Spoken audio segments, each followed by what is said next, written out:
Good evening, everybody.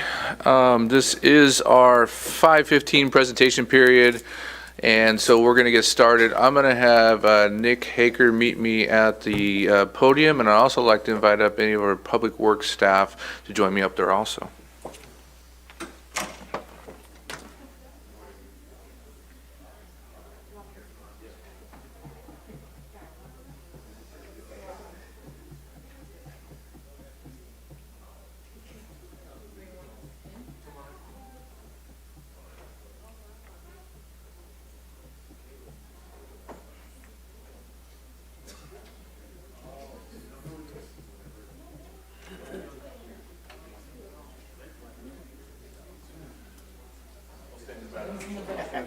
You said that, give you a call.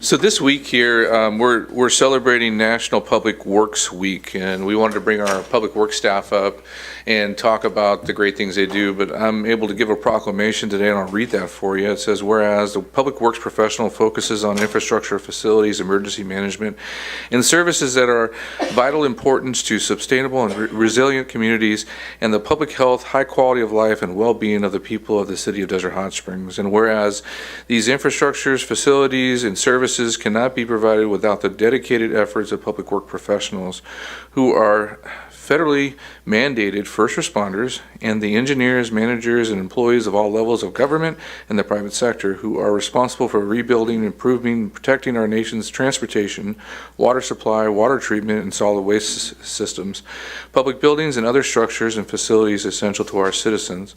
And whereas it is in the public interest for the citizens, civic leaders, and the children in the city of Desert Hot Springs to gain knowledge and maintain ongoing interest and understanding of the importance of public works, first responders, and public works programs in this respective communities.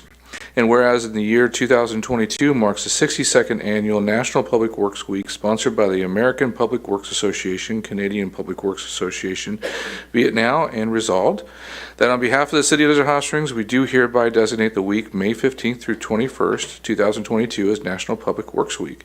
I urge all citizens to join with the representatives of the American Public Works Association and the government agencies in activities, events, and ceremonies designated to pay tribute to our public works professionals, engineers, managers, and employees, and to recognize the substantial contributions they make to protecting our national health, safety, and quality of life.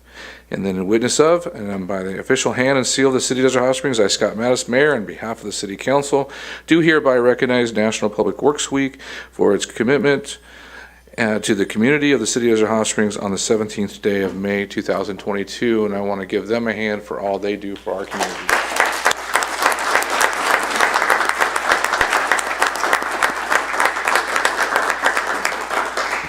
A lot of times you'll see someone out maybe doing some work in our parks or our roads, but you forget about some of the people behind the scenes.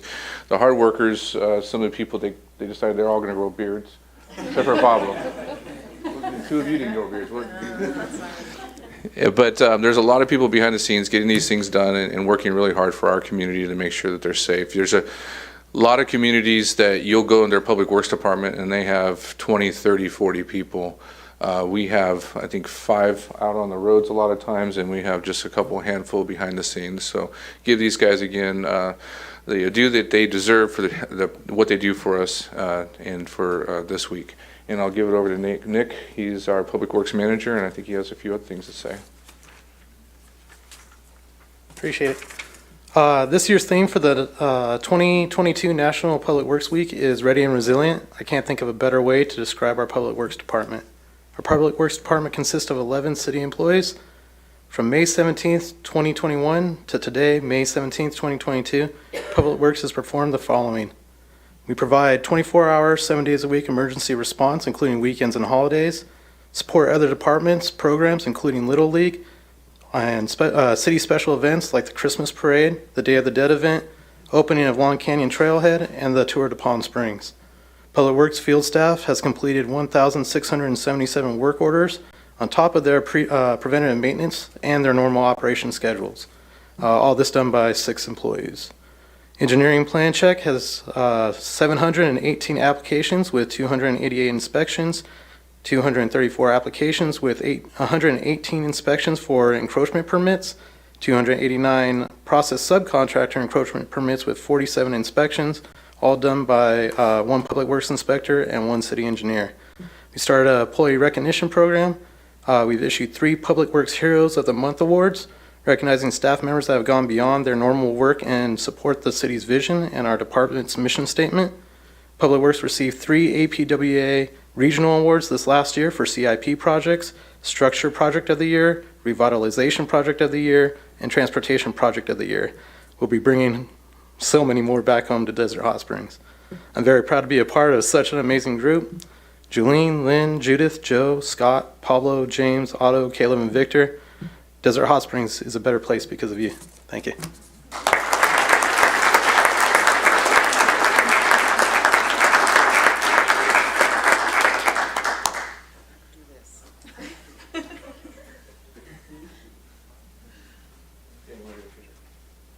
Want to scoot back, the council stand behind you.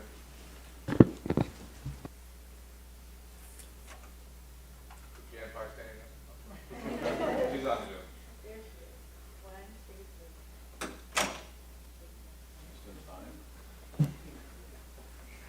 Apologies.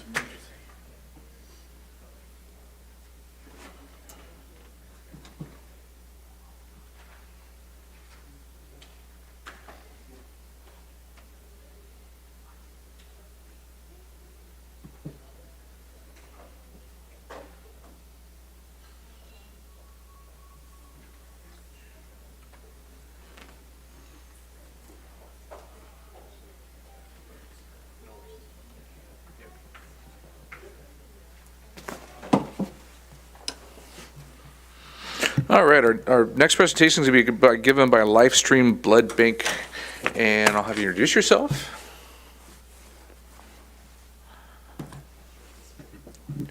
Just press the button down below to turn right. There it is. Oh, there we go. We good? All right, cool. Awesome. All right, cool. City Council, city employees, thank you for having me. My name is Jacob Pekani. I am the regional account manager for LifeStream Blood Bank. I cover about half of the low desert territory for blood banking. My job is to connect with businesses and organizations to help us host blood drives to better connect the community with the patients that we serve on a regular basis. So I've got a presentation for you, so why don't we go ahead and get right to it. So a little bit about us. We're a nonprofit blood bank located in the Inland Empire for over 70 years. Our mission is to help save lives by connecting donors and patients through the gift of blood. We have more than 80 hospital partners in 6 different counties all across Southern California. We usually require about 500 donations per day to meet hospital demand on a regular basis. And we conduct about 1,600 mobile blood drives annually. So this is whether it's us setting up inside somewhere or bringing out one of our blood mobiles out to your location, parking in a parking lot and praying. So moving on, LifeStream Donor Centers. So these red dots here are all of our donor centers where people can come to us and donate blood. We've got 2, especially in the low desert. We've got one in La Quinta and one in Rancho Mirage. It's especially important, the reason why I'm here today, to kind of give the city a little bit more of an idea of how we're trying to make it easier for the community to donate instead of having to cross city limits to do that. So that's going to be part of my job, is to bring more mobile blood drives to your area, and we'll talk a little bit more about that here in a minute. We're currently in a really serious blood shortage. It's the most serious blood shortage we've had in history. In fact, we're not the only blood bank. This is happening nationwide. A lot of it has to do with the pandemic, and with the pandemic kind of easing out, less patients that are in hospitals, the more patients that are scheduling surgeries for their operations. And so blood units right now are needed more than ever. Many hospitals have no blood on the shelves, and we're working to rectify that as we speak. It's an ongoing issue, and we're doing everything we can. Got less than 1 day supply of O positive, O negative blood type. If you don't know, O type blood is the most important blood type because it's the one that's used the most. If you need blood, O negative blood, everyone can take O negative blood if you're in some sort of emergency situation. So if you are an O negative type, if you happen to know that, we definitely need you to come in and try to donate.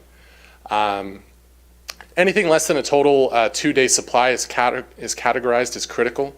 Lately, we've been hovering around the 1 to 2 day total, pretty much for the entire year, and even into the pandemic. But we're really trying to, like I said, fill those shelves up, try to get more blood drives on the books, and encourage more people to donate and help us out. So, in patient care, like I said before, is a severe risk.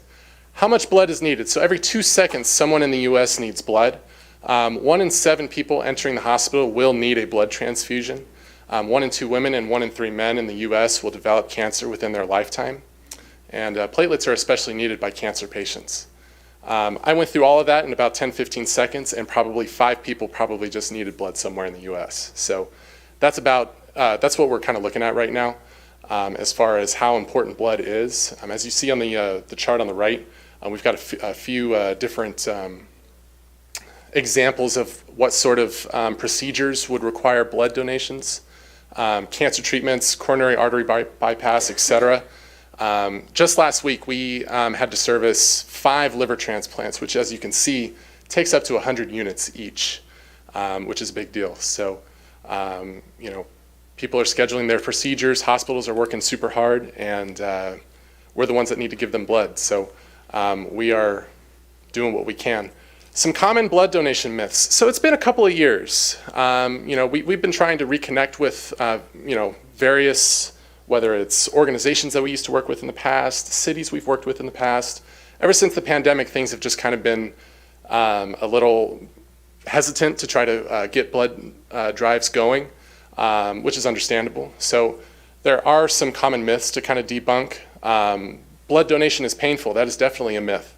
Most people, they feel like, oh, I don't want to give blood. I'm not good with needles.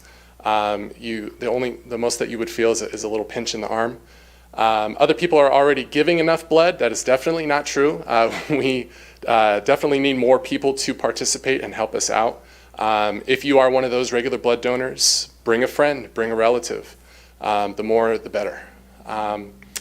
Another myth is I can't donate if I've just been to the dentist. That's one we've been hearing recently. Not sure why. I don't know who started that rumor, but that's definitely not true. You can absolutely donate, even if you've gotten teeth cleaning. Another myth is donating blood makes you gain weight. That is definitely not true. Not sure who's spreading that rumor either, but that's not true at all either. So. LifeStream collections versus hospital usage. So as you can see in the blue marks what we've been collecting since 2019. And the hospital usage is what we've been hearing from our hospital partners as far as what they need. And each year that you've seen here, we're not quite at that red bar. We've been whether it's trying to work with other blood banks across the country to ship blood to us so we can provide to our hospitals, or other sort of ways that we acquire blood. Collections right now are definitely at a low point, and we need to get those bars switched back to the opposite way. So just a little bit of insight there for you guys. So what about you guys? What about the city? Desert Hot Springs, really close-knit community. I've been in this job a little bit over a year, and I've run a few blood drives here. I got to say, Desert Hot Springs is definitely one of the closest-knit communities I've seen so far, and it's really great to see. A lot of people care about helping the community. So right now, in 2021, we collected about 374 pints in 31 drives in 2021. It's looking like there might be enough blood drives going right now, but maybe just not collecting enough, maybe not just not seeing quite enough participation going right there. We'd really love to see at least 500 pints come out of Desert Hot Springs in a year.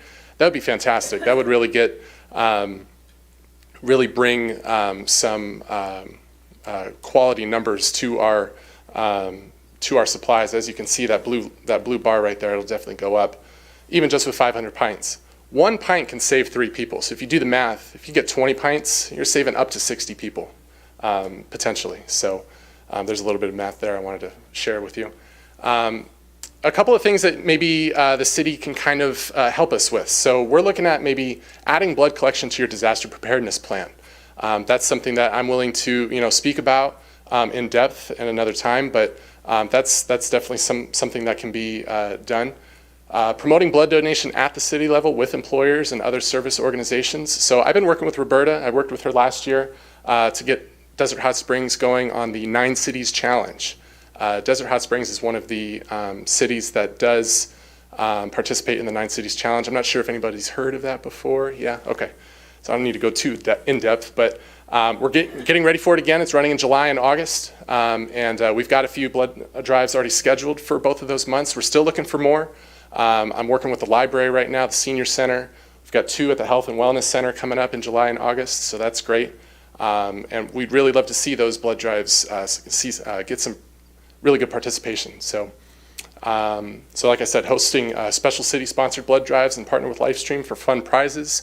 Right now, for 9 cities, just so you guys know, we're offering a 1-year supply of ice cream through Haagen-Dazs. We're raffling that off to a lucky donor for 9 Cities Challenge. So something to think about if you guys are ice cream fans. Yeah, I see a lot of smiles there. All right. I also briefly wanted to talk about the Fearless Fighters program. This is a little bit separate program that we run in June and July, where we encourage first responder departments, whether it's police, fire, to host blood drives for us. Maybe bringing in some of the crews to come out and donate, bringing some of their families, friends, and opening it up to the community. We do offer a fun little, that's 9 cities, I'll go to this really quick. We do offer a fun little t-shirt to all donors that participate in a Fearless Fighters drive. So if there's anybody that's connected with police department here or fire department, we'd love to get in touch with them to see what we can do about maybe running a blood drive through those entities. Going back to 9 cities really quick, there are 3 awards you can win. The city that can win, you can win in total units collected, largest blood drive, or per capita, which is like the average per blood drive. And I got to tell you, Palm Springs, they've been killing it the last couple of years, and they've been talking some mess to the rest of the cities. Friendly, of course, but all friendly, of course. But at the same time, even though Palm Springs is one of the cities that I cover, it would be nice to see another city come in and give them some competition. So something to think about for you guys. And then also for 9 cities, we're offering T-shirts as well, special 9 cities T-shirts. I don't have a image of that yet, but we're working on that. So to contact us, make an appointment to donate blood at LifeStream Donor Center, mobile blood drive, or host a blood drive. Our number is right there, 1-800-TRY-GIVING. You can also visit our website, lstream.org. My info is down there too, cell phone number right there, and my email. Love to connect with any and all of you guys to kind of help bring our blood supply into the place that we're comfortable seeing. If any sort of disaster happens, not sure if it would be a pretty tough task to help everyone in need if a disaster happens. So we want to be as ready as possible. So I appreciate the time. I don't know if there's questions at the end. Jacob, I appreciate you giving the presentation. Does anyone have any questions for Jacob? You guys all ready to give blood? I hope so. Everyone should have a goodie bag that I provided to you guys. It's got some info. It's got my business card, even a little beach towel. Anybody's getting ready for the beach in the summertime for you guys? So I think the city clerk took them and put them all in his office. Okay. So, he saw beach towals and he's getting ready to go on vacation. Now you guys know about it. So yeah, go raid his office for that bag. They're shaking their head no, so maybe we didn't get them. Oh, is that right down here? Oh, they're right here. Yeah. Sorry, they are here. Awesome. I'm trying to,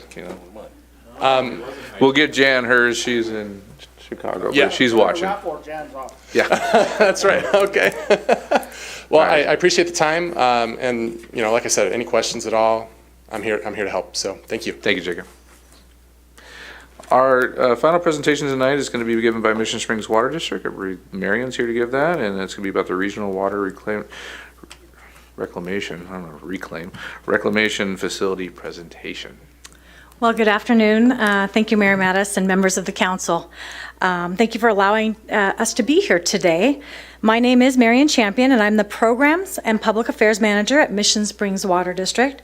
Joining me today is Board President Russ Martin, General Manager Arden Wallum, Assistant General Manager Brian Macy, Director of Operations Danny Friend, and our Engineering Manager Eric Weck.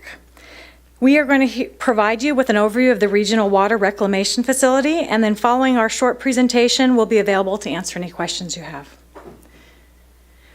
The new plant is being built on 60 acres of land already owned by the district between 19th and 20th Avenues in Desert Hot Springs, just south of the district's solar installation. It will treat an additional 1.5 million gallons of wastewater per day. The expanded capacity will allow more homes currently using septic tanks to connect to our wastewater system. For comparison purposes, the Horton plant currently treats almost 2 million gallons of wastewater per day. The new regional plant will alleviate a portion of the existing flows currently going to the Horton plant, extending the Horton plant's operational life by as much as 10 years. It will also allow us to take portions of the Horton plant offline to perform maintenance and upgrades. In addition to providing the district with more wastewater capacity, the state-of-the-art regional water reclamation facility will also support the expansion of tertiary treatment in the future, providing recycled water to enhance water conservation efforts.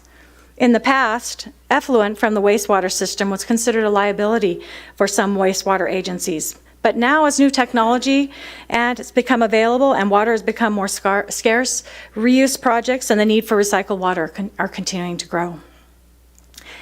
Although our groundbreaking ceremony is not planned until June, as you can see on the slide, our contractor, JF Shea, has had crews out there since the middle of April, grading the area and preparing for the temporary construction trailers and fencing. We've also had our contractors out there drilling and installing the monitoring wells.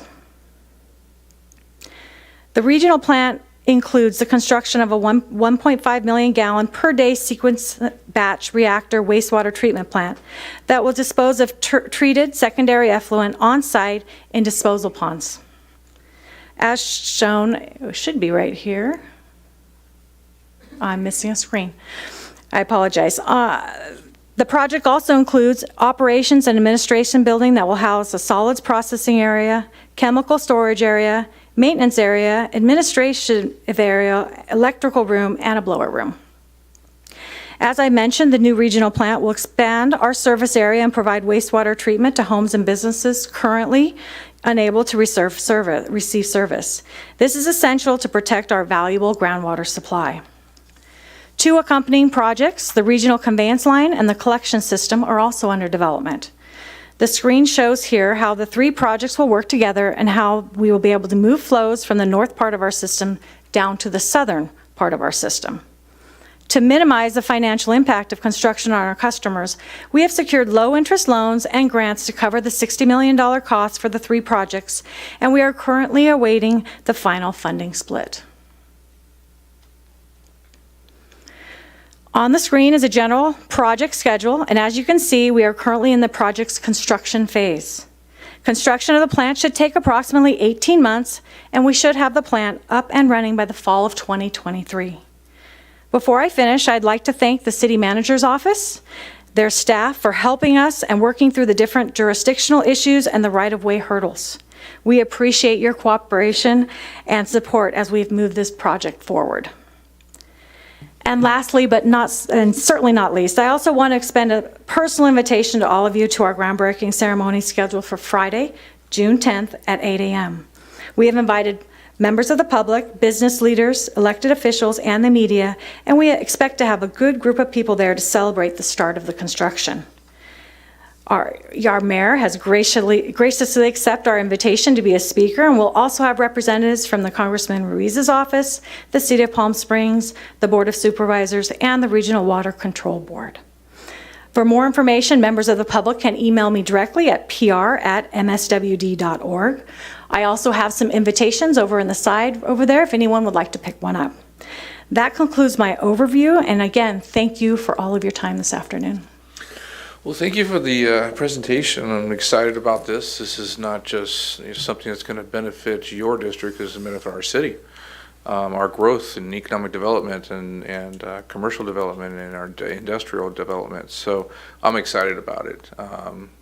I think talked to Arden and Russ about this probably for the last 10 years, and we were really excited to finally see it get going. So I think it's going to be really great. They brought their full staff here. If there's any questions from our city council, they can answer them. Anything? Sure. So I think it was Joe McKee 5 years ago, and before that, John Cillier, who was announcing the immediate completion of this project. So, but I'm really glad to see that this is going along. It's been a long time coming. I know you guys worked really hard on this one, so that's great. I just a couple questions. Who specifically is this going to serve? Is it going to serve our industrial areas along Little Morongo? Will they have access? I know that the cannabis growers have had some concerns about capacity and being able to tap in. Brian, do you want to take that?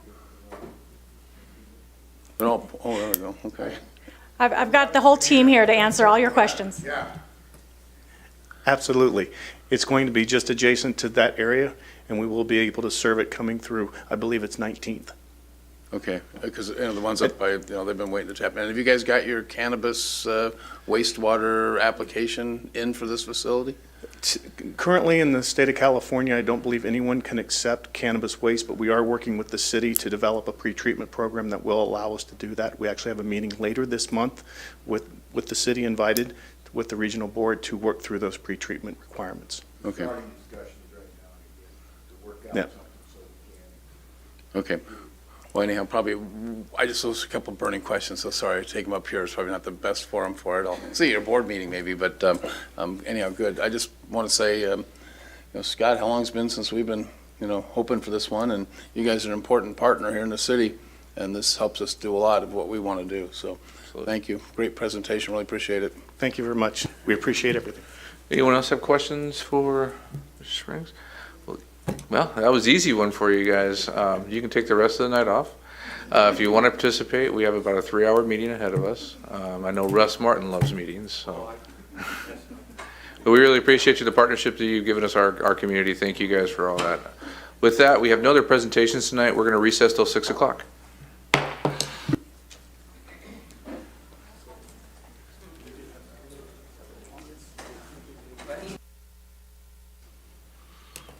Everybody's so quiet. Welcome. Just waiting for the clock to turn 6. Just make one quick announcement. Miss Pye is on vacation. I'm hoping it's a vacation trip. And so she's posted legally where she needs to be. I don't think anyone where you're at is probably going to attend the meeting where you're at, but she is virtually attending our meeting and met all the requirements necessary for that. Miss Wilms is at home, and she's attending the meeting as our deputy city manager. Everyone else is in person. It is 6 o'clock. This is the City of Desert Hot Springs, a regular meeting of the City Council, and the City Council serving as a successor agency to the former Redevelopment Agency Board for Tuesday, May 17th, 2022. This is our 6 p.m. regular session. Roll call, please. Councilmember Betts. Present. Councilmember Nunez. Present. Councilmember Pye. Here. Mayor Pro Tem Gardner. Present. And Mayor Mattis. Present. Our invocation tonight will be given by Mayor Pro Tem Gardner and followed by the Pledge of Allegiance. Thank you. We are fast approaching Memorial Day. You can believe that. Since this is our last council meeting before Memorial Day, I thought this would be a fitting time to offer up this. It's called An Old Soldier's Prayer. I have fought when others feared to serve. I have gone where others failed to go. I have lost friends in war and strife who valued duty more than love of life. I have shared the comradeship of pain. I have searched the lands for men that we have lost. I have sons who served this land of liberty, who would fight to see that others' stricken lands are free. I have seen the weak forsake humanity. I have heard the traitors praise our enemy. I have seen challenged men become even bolder. I have seen the duty, honor, sacrifice of the soldier. Now I understand the meaning of our lives, the loss of comrades not so very long ago. so that to you who have answered duty's siren call, may God bless you, my son, may God bless you all. By Lewis Millet. Thank you, Mayor Pro Tem. I'd like everybody to rise, and in the spirit of Memorial Day coming, we will take a moment of silence for the men and women that have served our country, and we remember them for what they've done.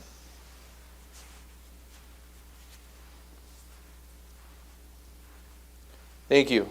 Please place your hand over your heart and join me in pledging to our nation's flag. Ready, begin.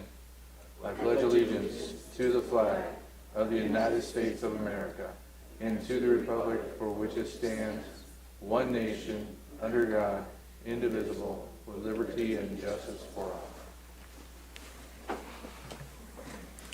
Thank you very much.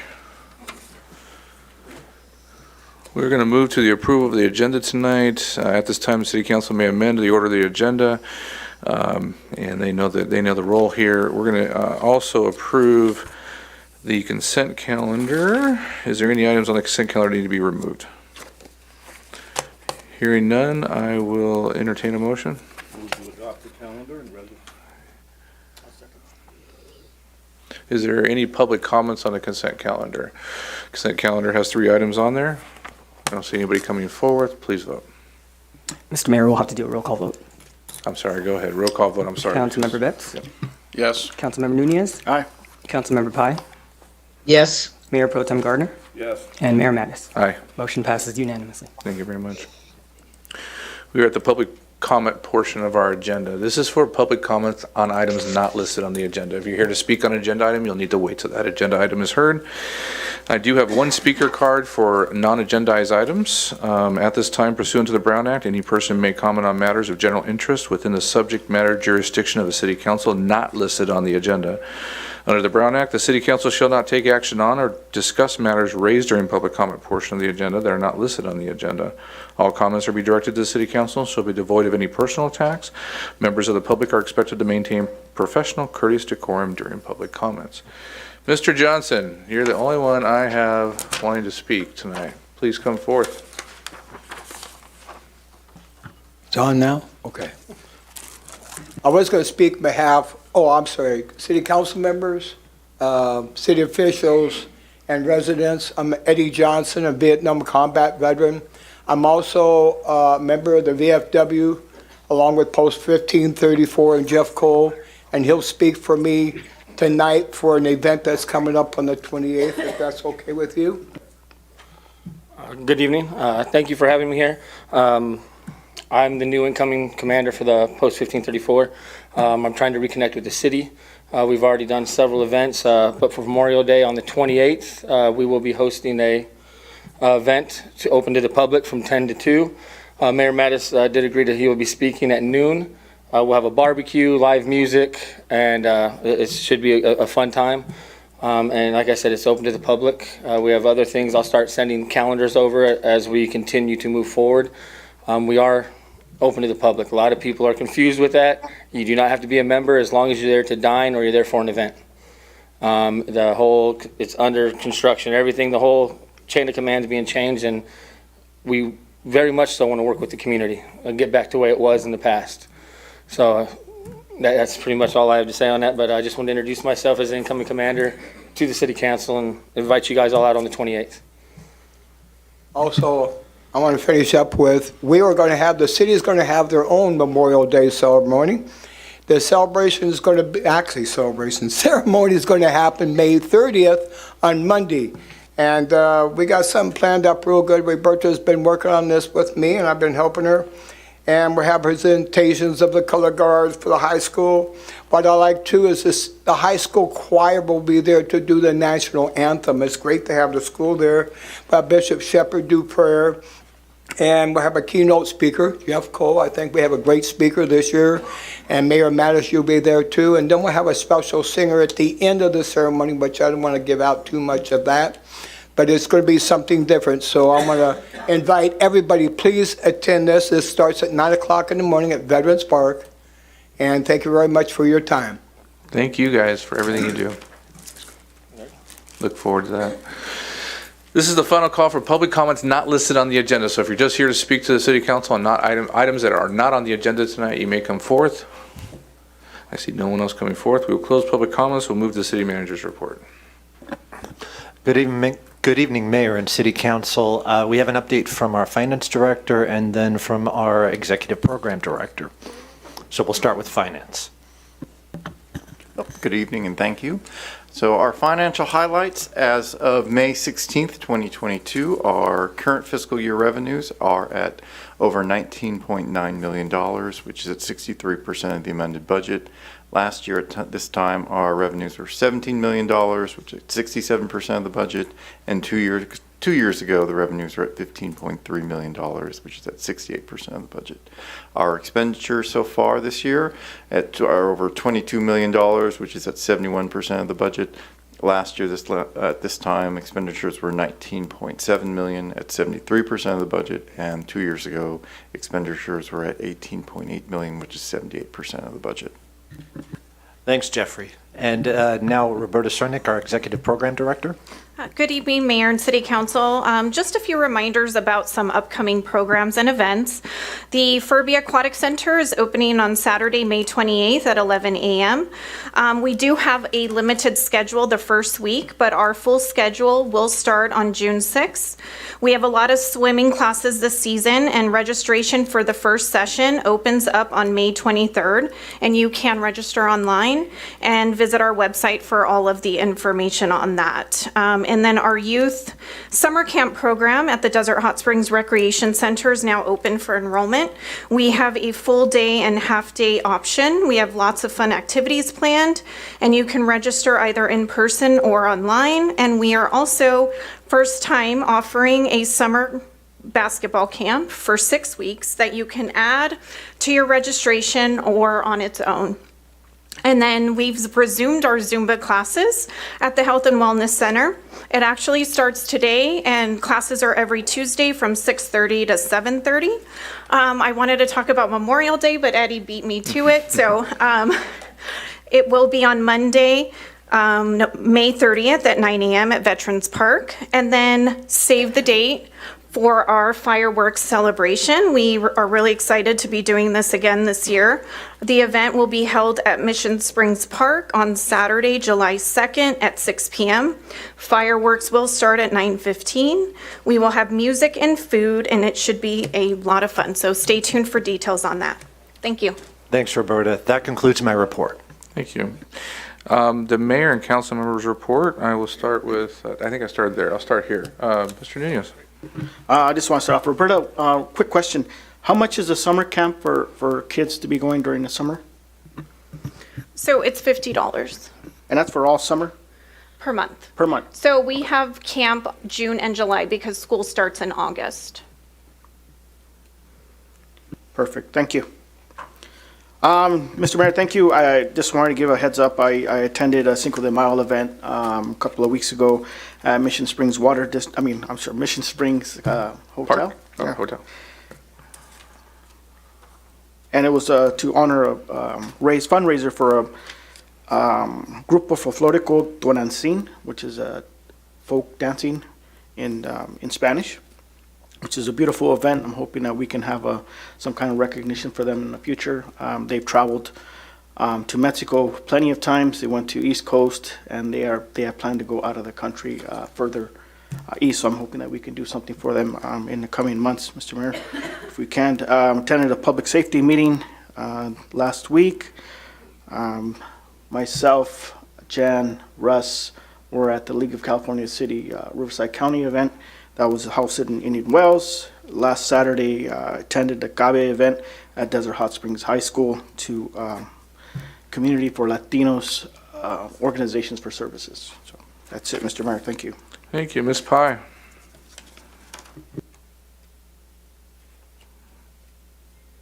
I am on vacation. My oldest granddaughter is graduating from high school, and I just love her that much.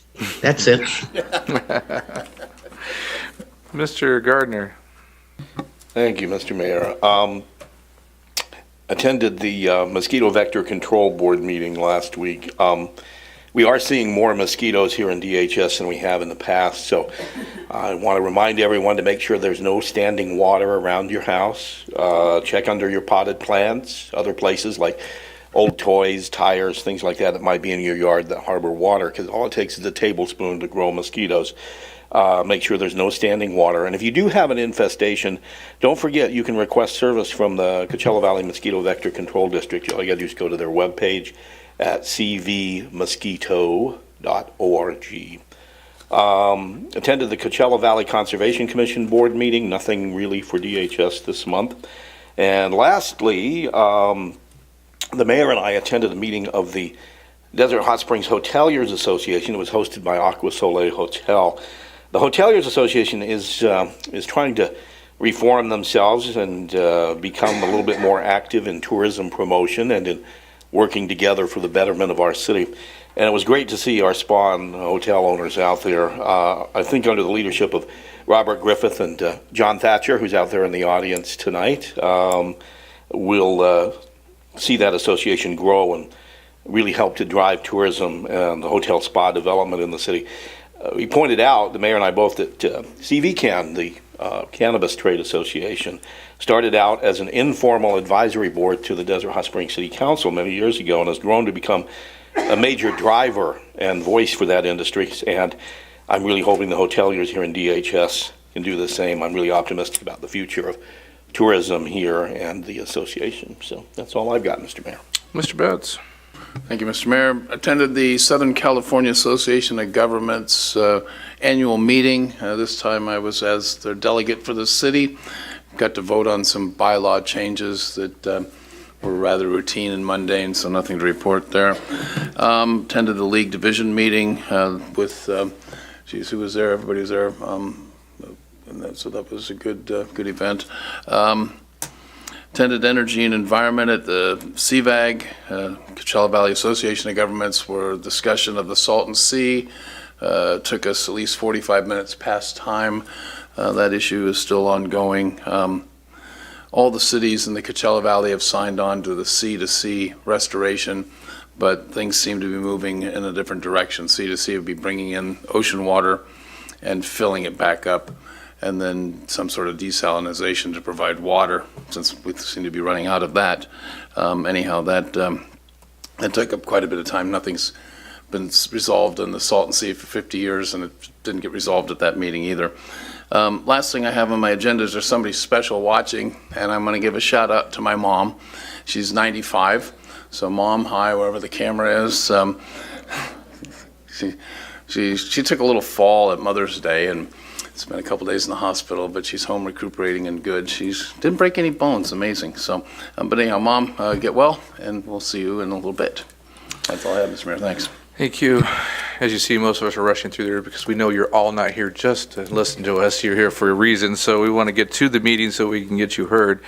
But I just have to give a quick report. The Downtown Pearson Steering Committee met, a great group of people, gotten some direction, and they'll be giving a report hopefully by the end of summer to the City Council on how they want to see the direction of that new entertainment district go. The CV Can had its golf tournament, and I was invited to play. I played with our assistant city manager and a couple of our friends, and a really great tournament put on. Again, a good association, and wanted to support them fully. They had actually raised $10,000 for the Desert Cancer Association. I think I said that right.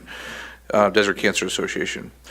The Riverside County Transportation Commission, as I represent the city on, not a lot to talk about. There was a budget discussion. They have a very large budget, close to $1 billion.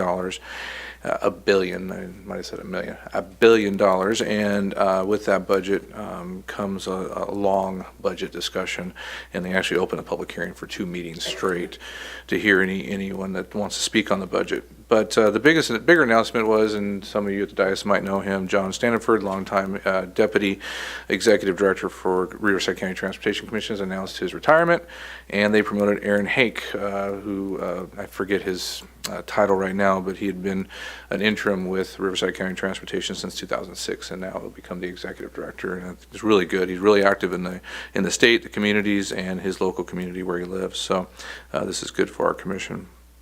As Mayor Pro Tem alluded to, we attended the Hoteliers Association. They're reviving themselves. Very excited to see with this day and age and the tourism coming to our community. It's time to have them really as a strong organization to help advise the community, the city and the community on their needs in our community. As a lot of you know, we have some of the, if not the best hot water in the world. So we have some of the greatest spas. And then congratulations to the graduating class of Desert Hot Springs High this year. I'm a little selfish that my daughter's graduating, Rhea. You know, very proud of you. All right. With that said, we're going to move to, is anyone here for a public hearing noise control ordinance? I see no one here for that, so I'm going to move that to later in the agenda, and I'm going to go to the administrative calendar. I know that there is somebody here for the funding request for the Dr. Carre Foundation. Mr. Siriano. Thank you, Mr. Mayor, members of the council. For 31 years, the Dr. Carre Foundation has provided educational scholarships to students in the Coachella Valley. In the past 6 years, 21 students from Desert Hot Springs High School have received $45,000 in scholarship awards. On April 5th, Ricardo Loretta, Executive Director of the Dr. Carre Foundation, submitted a scholarship funding request letter to the City Council. That brings us to tonight. So, letter is requesting the city partner with the foundation and provide funding in the range of $5,000 to $10,000. The funding provided will be matched through their 3-for-1 program, in which contributions are matched at double or triple the funding amount. Mr. Loretta is present to answer any questions from the council, and that concludes my staff report. Do I have any public comments besides Mr. Loretto's? Does anybody would like to speak to this item? Please come forward. I see none. Mr. Ricardo, would you like to say anything on behalf of the organization?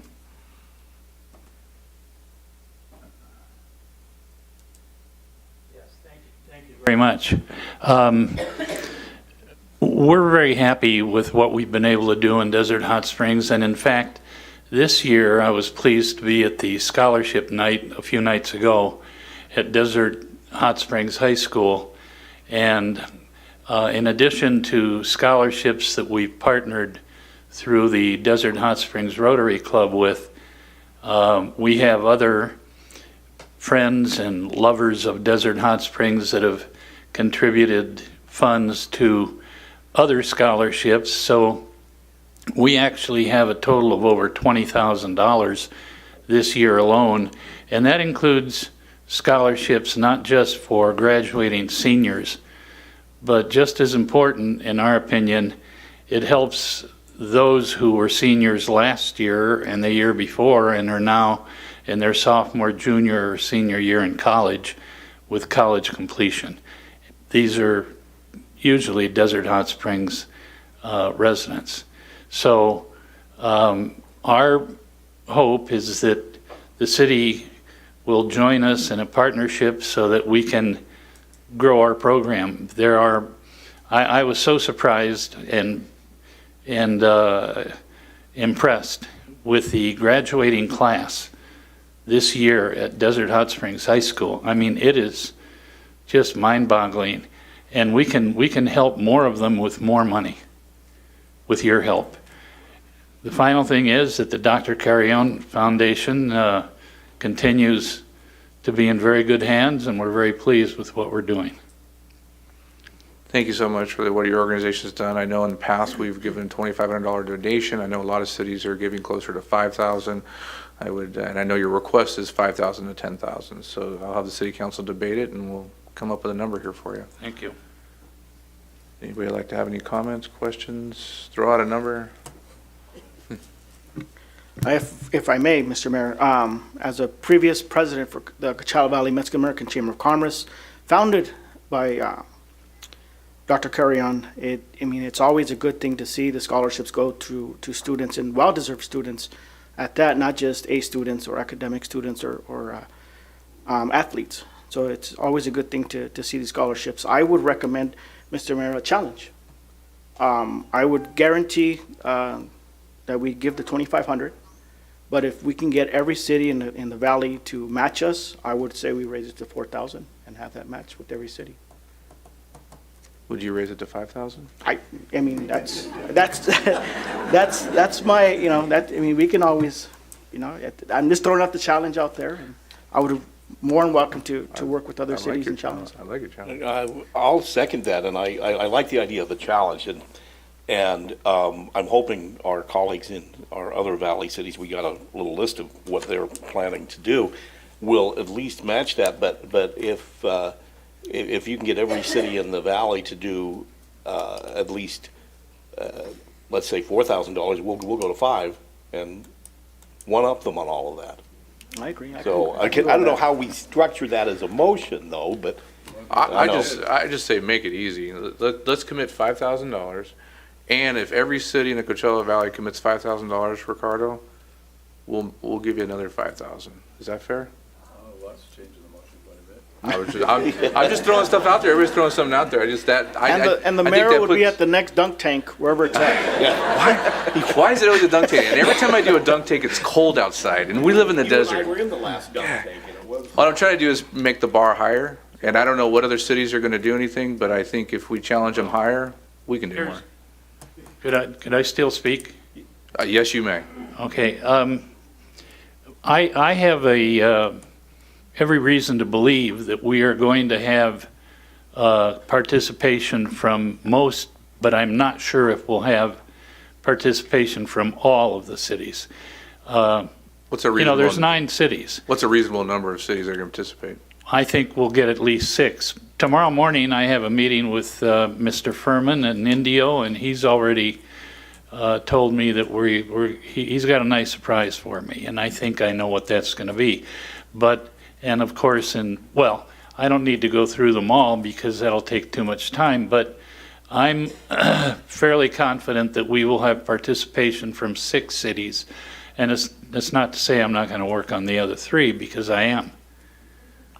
And I want to reiterate something that a lot of our public doesn't see that are watching in an audience, is that for every $1,000 that we give, you can almost triple that in scholarships. So you're giving not just $1,000, but you're giving up to $3,000. That's right. And the reason that we say it's between 2 and 3 times what you invest is that there's one of the matches that depends on a number of factors.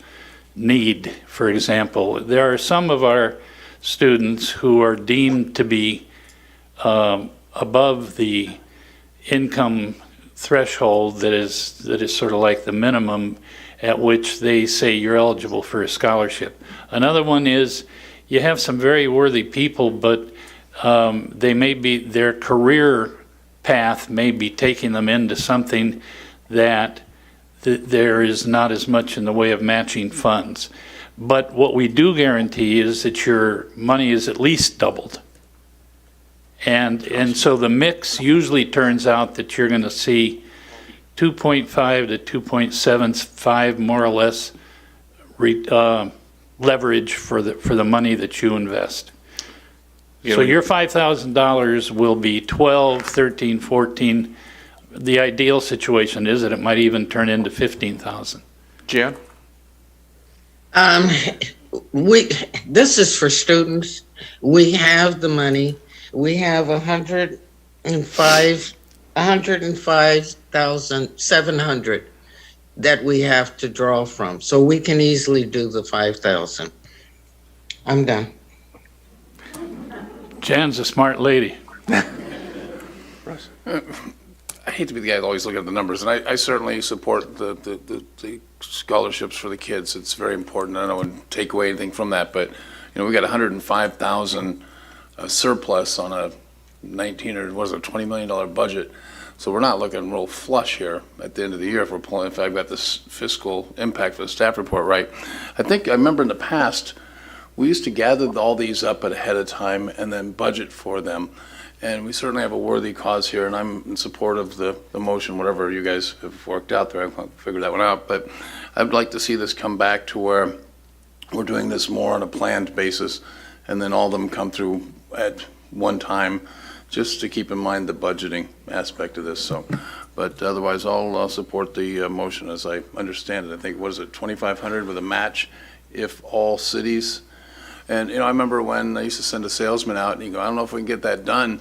We certainly got some motivation to go get those other 3 cities if we're going to up the ante on that. So, anyhow, I'm in support, but I really want to try and, as a council here, put these on to, let's do this in a planned manner. Fair enough. No one really made a motion. We're kind of throwing some stuff out there. Let me throw one out. How about we commit to giving $5,000 this fiscal year to Dr. Carre Foundation, and if he gets 6 other cities to do at least that, we'll throw in another $2,500. That's a motion. Did you want to second it? I'll second. I'll tell you, he's already got 6, so you might as well just say you're giving him 10. That's not a match. No, he has 6 cities that you think you will donate something. All right. So are we the first city? Are we the first city to voting on to contributing something to the scholarship fund? I don't know what the other cities have done in terms of their decision-making process, but you're the first city that I've engaged with at this stage of the discussion, you might say, and I'm talking to Indio tomorrow morning. Thank you, Mr. Taco. Will you tell Wayman then that... All right, there is a motion and a second. Any more discussion? Wait for it to come up on the screen. And we'll take a roll call vote. Councilmember Betts? Yes. Councilmember Nunez? Aye. Councilmember Pai? Yes. Mayor Pro Tem Gardner? Aye. And Mayor Mattis? Aye. Motion passes unanimously. Is there anybody? Thank you very much. Thank you for all you do for that organization. Is there anyone else in the audience not here for short-term rentals? Are you here for any other item? All right, so we're going to move on to item number 3, which is short-term vacation rentals. For those of you who just attended a city council meeting for the first time, I did have some of you filling out the blue cards. These aren't necessary, but I will start with them. If you feel you need to speak and you are not on a blue card or have not filled out one, you'll be given that opportunity to do so. If you weren't here at the beginning of the meeting, our public comments are pursuant to the Brown Act. Any person may comment on matters of this interest, and the city council shall not take action. Well, we will be taking action on, and we will be discussing the matter after you speak. All comments are redirected to the city council, so be devoid of any personal attacks. Members of the public are expected to maintain a professional, courteous decorum. We will first start with a report, and then we will go to public comments. We do have a lot of public comments, so what I do ask is that if you are making your public comment, there is a 3-minute timer that will come up on the board. You are more than welcome to use all 3 of your minutes if you feel it's very important. If we continue to hear the same thing over and over again, I'm just going to ask you if you can kind of shorten it up, because we have a lot of people that want to speak, and if you're just repeating what's been said, it's the council's heard it, and we really did. What happens a lot of times if we get lengthy in these items is you say the same thing over and over again, and you start to get the glazed look from some of us up here, so I don't want that to happen. So I just want you to focus on your comments. I know some of you might be nervous if you're coming up. Speak into the mic, say what you need to say, and you have the 3 minutes. Once the timer goes off, that will be your 3 minutes, because we do have a lot of speakers, as I said. With that, we're going to start with staff report tonight, and that's the staff report. So the staff report tonight is sponsored by the subcommittee, and the subcommittee tonight is Russell Betts and Gary Gardner, Mayor Pro Tem Gardner and Councilmember Betts. And they are going to give the report. I don't know if you guys did rock, paper, scissors. Or? I'm going to let the staff give their report and then go through the slide deck. I just wanted to say that this first started bubbling to the surface close of last year, first of this year. When other cities started doing an aggressive ban, and we were approached with people to do either a ban or look at some stronger regulations. And we do not have a very strong set of regulations here. We don't have a terrible problem with short-term vacation rentals here yet. And I think the goal of Mr. Betts and I was to try to get out ahead of it and keep it from becoming a problem. So he and I worked rather diligently for the last 5 months. Took a little longer than we wanted it to, but I think we came up with a very good product, and there's a couple of outstanding questions that we'll be asking the rest of the council to weigh in on, and then staff will take what they get from tonight and draft up an actual resolution to bring back to council for a vote in the near future, but, Mr. Betts and I came at it from two different angles, and I think we pretty much are walking in the same direction right now.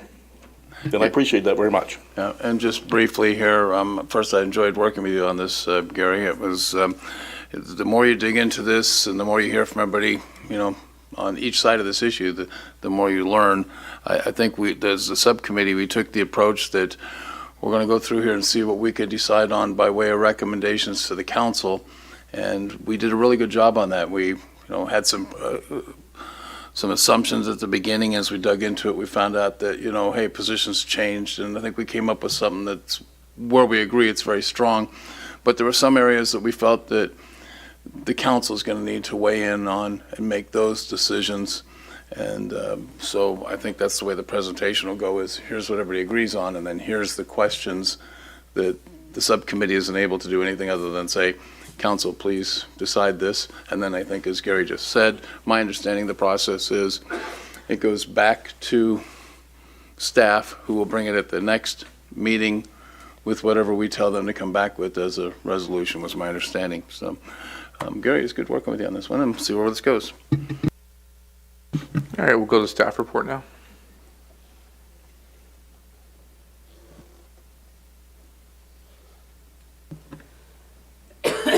Okay, so our staff report is going to be given by Deputy City Manager.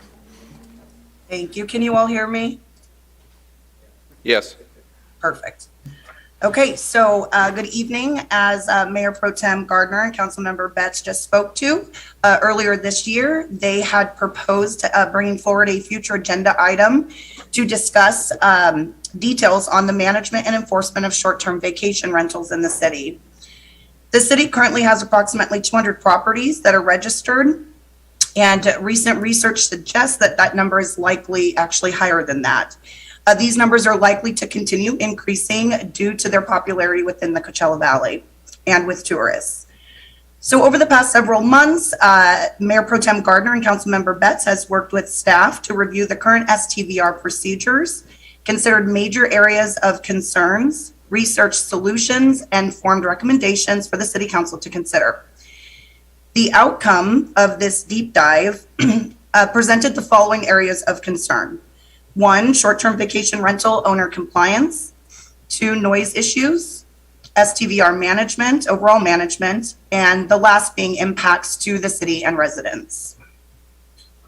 So under the umbrella of STVR owner compliance, currently owner compliance specifies that registration and operational requirements are in place to comply with all applicable laws and city codes and building codes, so on and so forth. Additional recommendations are as follows to mitigate negative impacts to surrounding neighborhoods and ensure accounting of all STVRs and applicable TOT.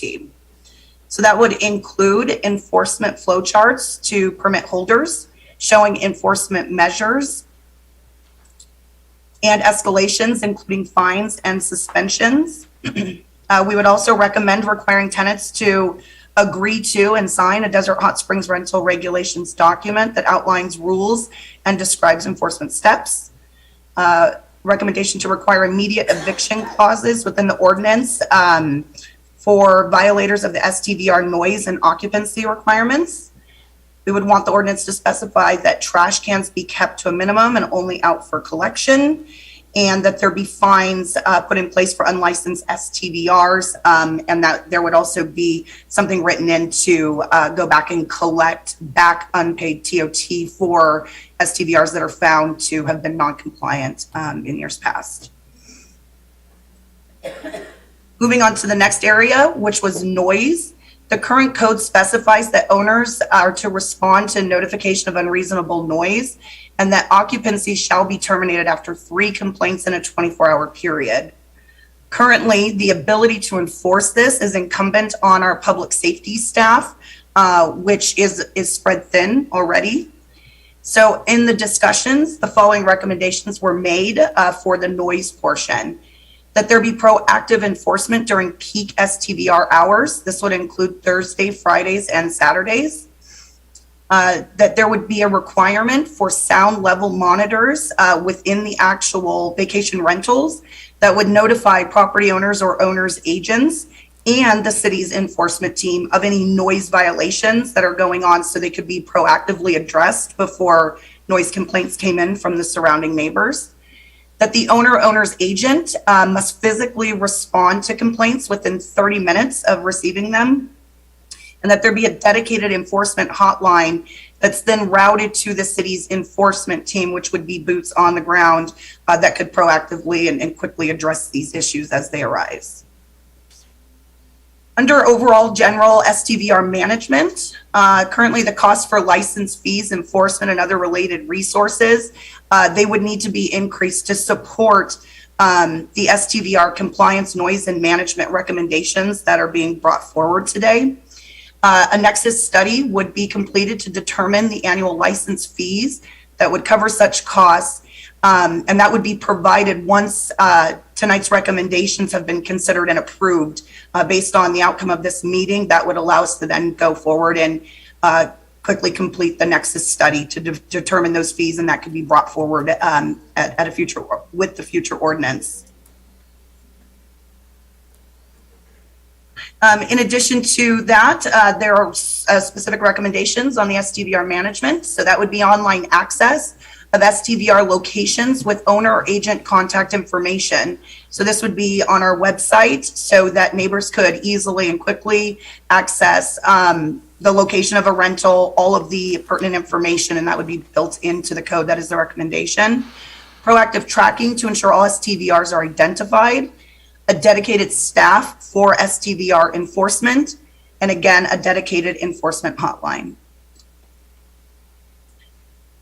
There are, of course, STVR impacts. So STVRs within the city are associated with both positive and negative impacts. As STVRs increase due to the popularity and demand, such impacts will also increase.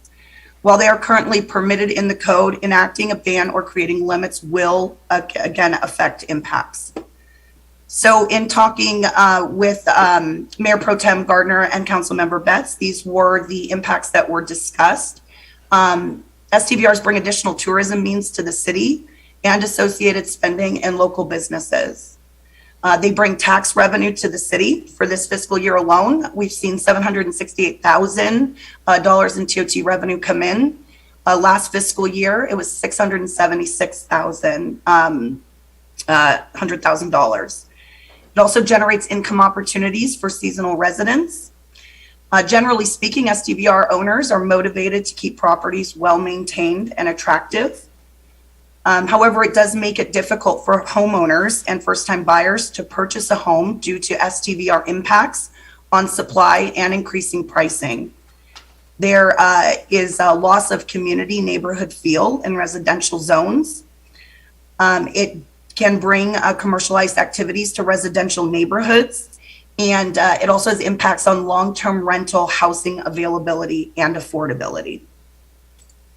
So moving forward, there are some items for council discussion and consideration, and quite frankly, some direction that we would need to move forward, and that would be whether or not the city council would like to move forward with the potential ban or putting a moratorium in place on STVRs, whether or not there's consideration to limiting the number of permitted STVRs by either placing a cap on the number of citywide permits or adding distance requirements between the STVRs, or if council would like to continue to allow for STVRs within the community and incorporate the recommendations that were discussed today to mitigate the negative impacts. That concludes my staff report. At this point, I would like to hand it back over to Mayor Pro Tem Gardner and Councilmember Betts, and we're of course here to answer any questions that you may have. Thank you, Doria. Excuse me. Would you touch really briefly on the software management for tracking and ensuring compliance and moving forward with that on investigating and discovering unlicensed STVRs? Yes, so the city has actually identified a couple different vendors of these types of software programs, but there's one in particular that we've seen several demos on, and I would like our city manager to chime in if I forget any of the details to this. But essentially, this is a very robust program in which they're able to not only identify, they track across all of the major STVR rental platforms, including Airbnb, Verbo. There's another one that's escaping my brain right now. But they track amongst those, and they're able to consolidate them into their software tracking system. And so not only are they able to take a look and see what's out there, but they're also able to let us know if they're compliant with our ordinances. And if they're not, they would proceed with enforcement measures and notifying them and working with us and our staff to get compliance. As I mentioned in the report, currently we have approximately 200 that are licensed, but in working with in meeting with this vendor, we believe that there may be approximately 150 to 200 more that are unlicensed. So we're very much looking forward to engaging with them and getting that getting these folks into compliance.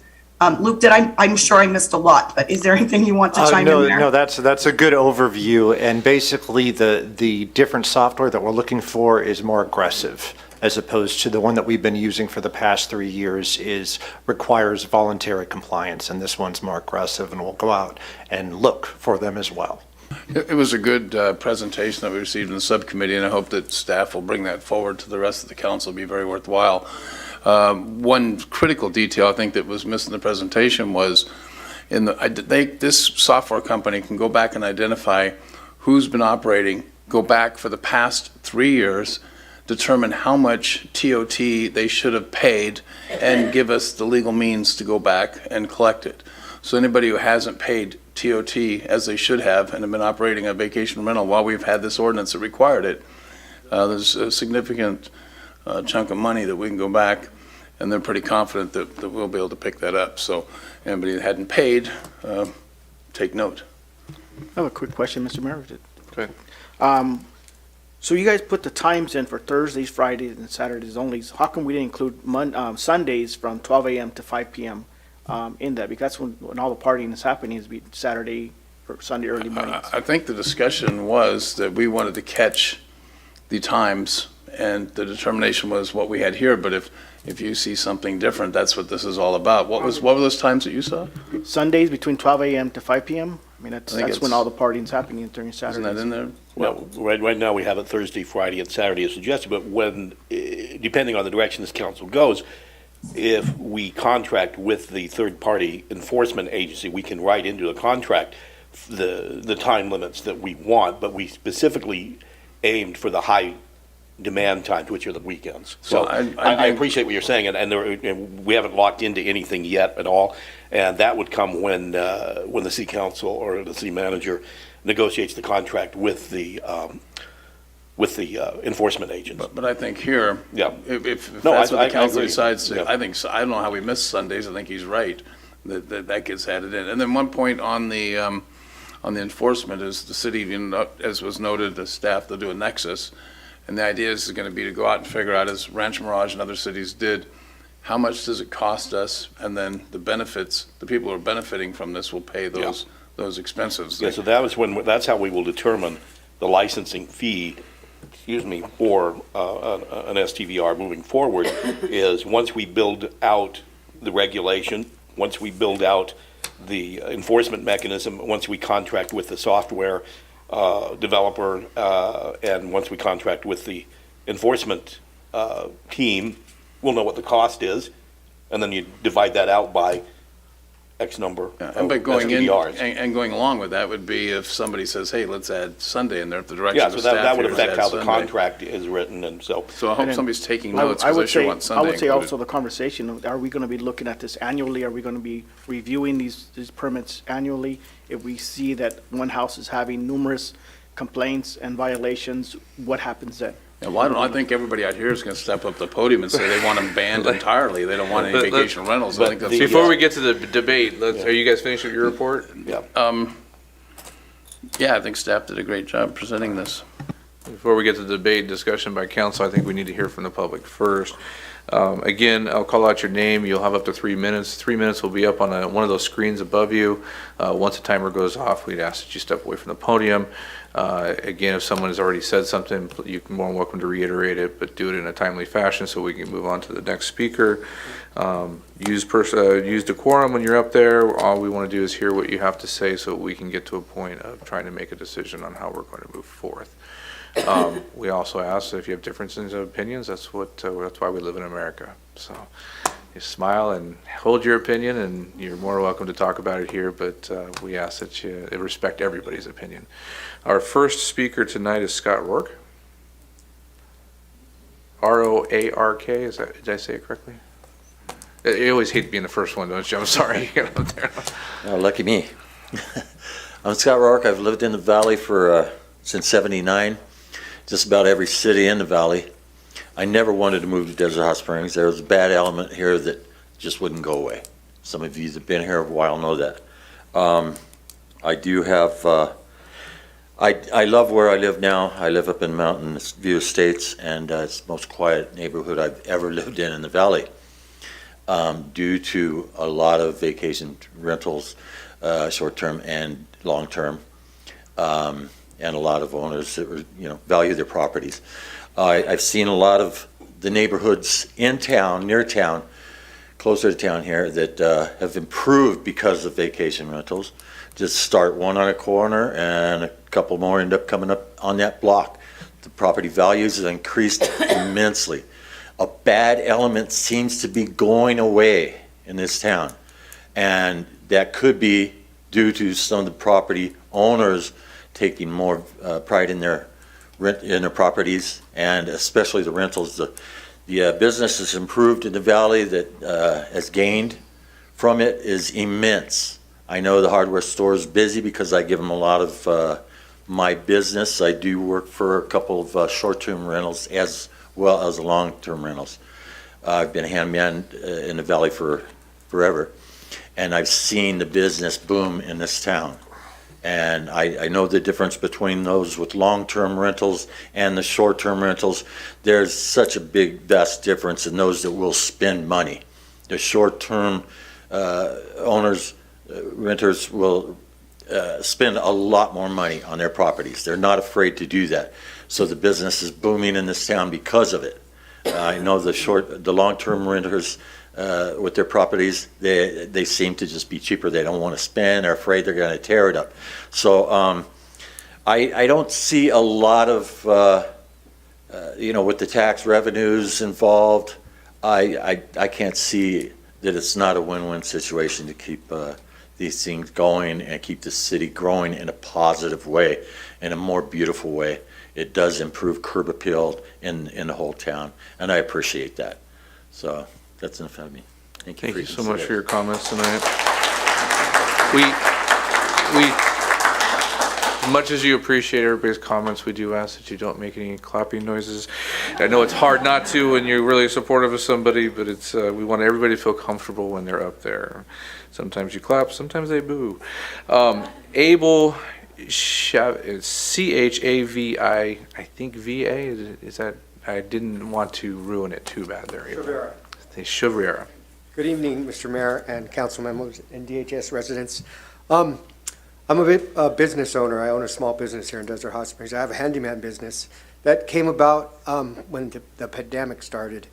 And I've been able to flourish and provide for my family because of short-term rentals, the revenue that I get from them. And all of them, like the gentleman just spoke, the curb appeal and all of that has been really well. And, I've raised my family here in Desert Hot Springs. I want to continue to do that. And I give a lot, like he was saying, to businesses out here. My money goes back into the city, and my grandkids are now being raised here because I'm able to provide for them. They all live with me, and I just wanted to speak on behalf of it. Thank you very much. Thank you for your comments tonight. Michael, is it Slate? S-L-A-T-E? Hi, everyone. Thank you so much my name is Michael Slate. I am a proud Desert Hot Springs homeowner, Been here for a total of 3 years now. Been a resident of the Valley for over 21 years. I own and operate Elevate Palm Springs, a real estate agency in Palm Springs.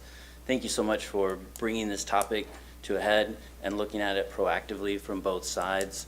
I've seen the benefit of vacation rental getting out ahead of this with an ordinance in Palm Springs. Sat through all those city council meetings as well. Vacation rentals have done a lot for the city of Palm Springs in terms of the TOT income as well as just curb appeal across the board through the homes.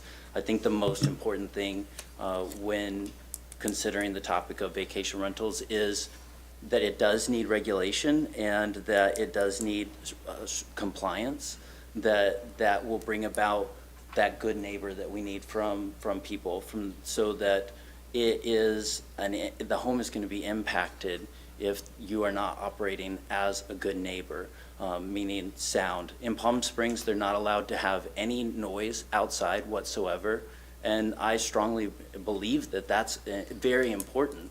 You shouldn't be blaring music in the backyard. It can be heard by everyone around you. I live with a total of 6 vacation rentals within a very close proximity of my current home, and I love each and every one of them. They are good neighbors. Their homes are clean. They have great curb appeal. I wave at the people as they check in and out. Most of the time, they're not seen or heard. They're off doing things like enjoying our valley, and like people have mentioned, spending money here.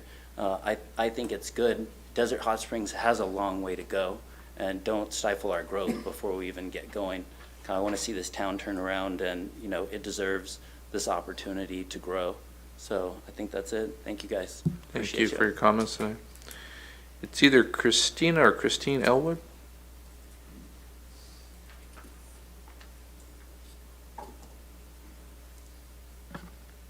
Hi, Christina. Thank you, Mayor, City Council, and it's amazing to see this kind of a turnout here.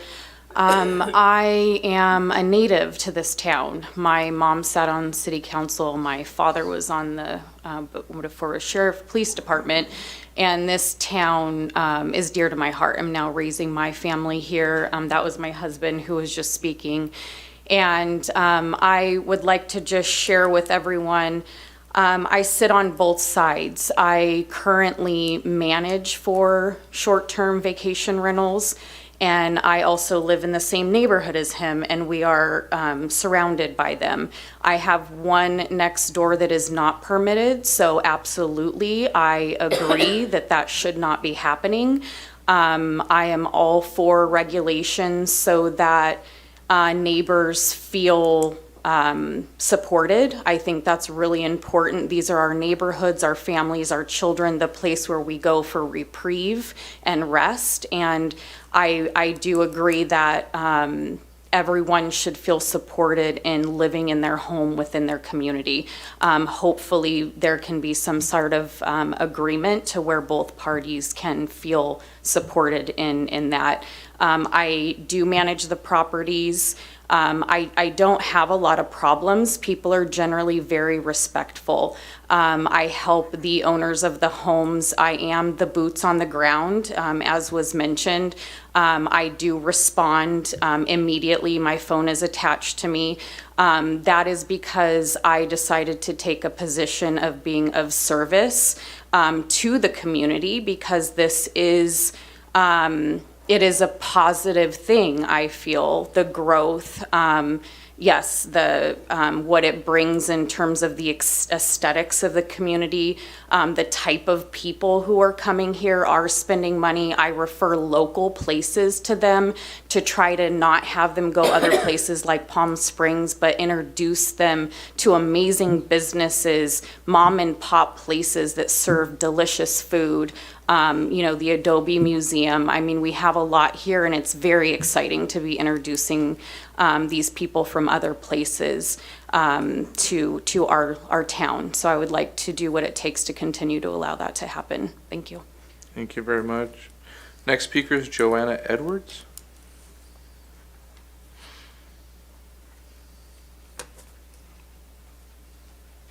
Good evening, Mayor, councils, and supporters.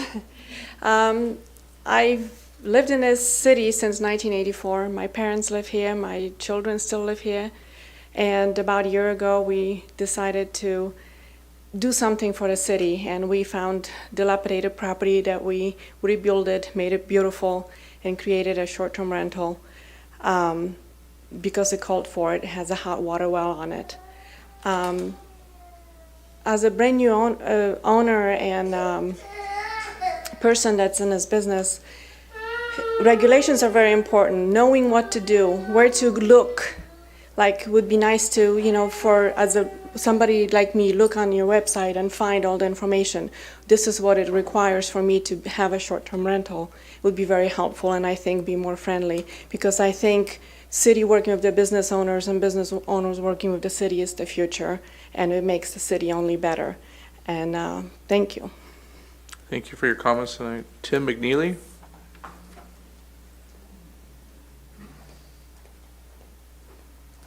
Hello, Mayor, City Council. My name is Tim McNeely, and I'm so excited to be here with you tonight. My wife and I love coming out here. We enjoy the hot water, but I want to start off with a little warning. Don't pay any attention to what I'm about to share with you. No, seriously, now's a good time for that nap. Go ahead and doze off. Don't pay any attention unless you want to know how short-term rentals can actually help solve the housing crisis. I could use my time here with you to share that my single rental has generated over $50,000 in income for local families. I could share with you that we've done over $70,000 in upgrades and rehabs and work, once again coming back into the local economy. Paid over $20,000 in TOT taxes, introduced hundreds of guests. I could share how I use noise monitoring technology and have zero tolerance for bad guests. But what I really want to share with you is how home prices impact builders, the people who actually put inventory on the market. The entire nation, not just Desert Hot Springs, we're facing a housing crisis. Homes are in demand, prices are rising, inventory is low. Investors, short-term owners, and other people coming into the market here have pushed prices higher. Now, I know what you're thinking. I can hear it loud and clear. How are high prices good? Well, to illustrate that, I really want to share with you a story about my wife's uncle, who in the early 2000s built over 100 homes out here in Desert Hot Springs. And then the real estate crash happened. And you know what my uncle, the builder, stopped doing? He stopped building. The reason he stopped building is he's buying his own homes back for less than what it cost to build them. And so if you come in, if you ban short-term rentals, if you dry up the market, if you kick investors out, home prices are going to drop. That means the builders won't come in and build. If you want to solve the housing crisis, let builders build. Give them that economic incentive to come in here, to put more inventory on the market, make the permitting process quick, easy, simple. And the more you do that, the more you incentivize builders to come here and build, the more vibrant and beautiful community you're going to have, the more people who will be able to come out here, enjoy the hot water, enjoy the sun, the sand, and the beautiful mountains. Thank you so much for your attention to this very important issue. Thank you very much. Andrew, is it Roth? R-A-A, off?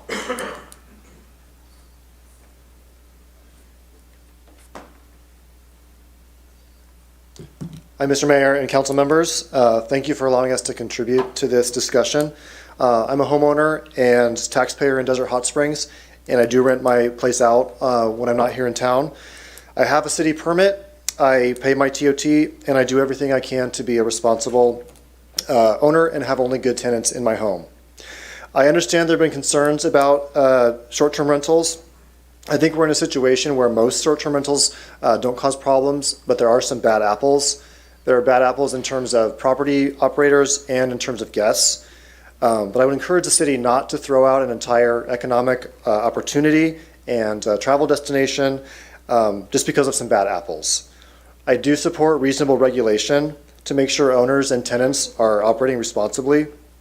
I always try to run my operation responsibly, and if there's ever a problem or maintenance issue, I want to hear about it so I can take care of it right away.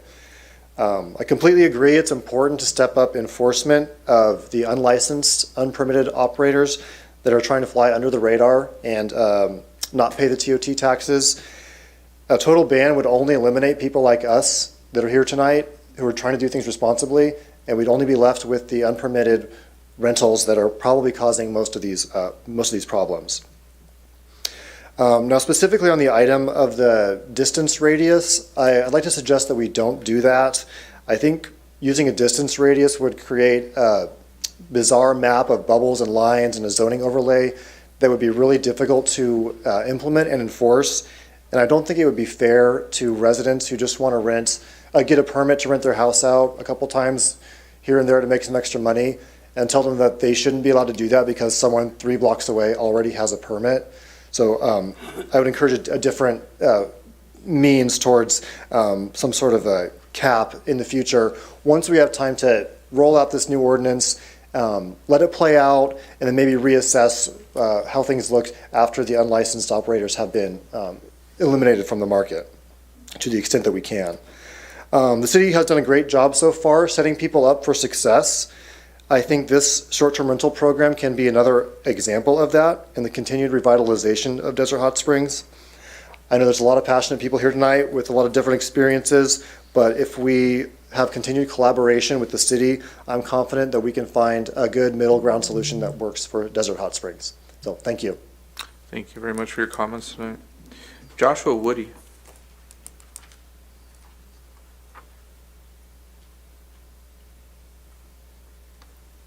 Good evening, Mayor and City Council members and Desert Hot Springs residents. Thank you so much for allowing us to speak and be a part of the solution here. I just really, really appreciate the communication that the City Council members and Mayor Pro Tem have had.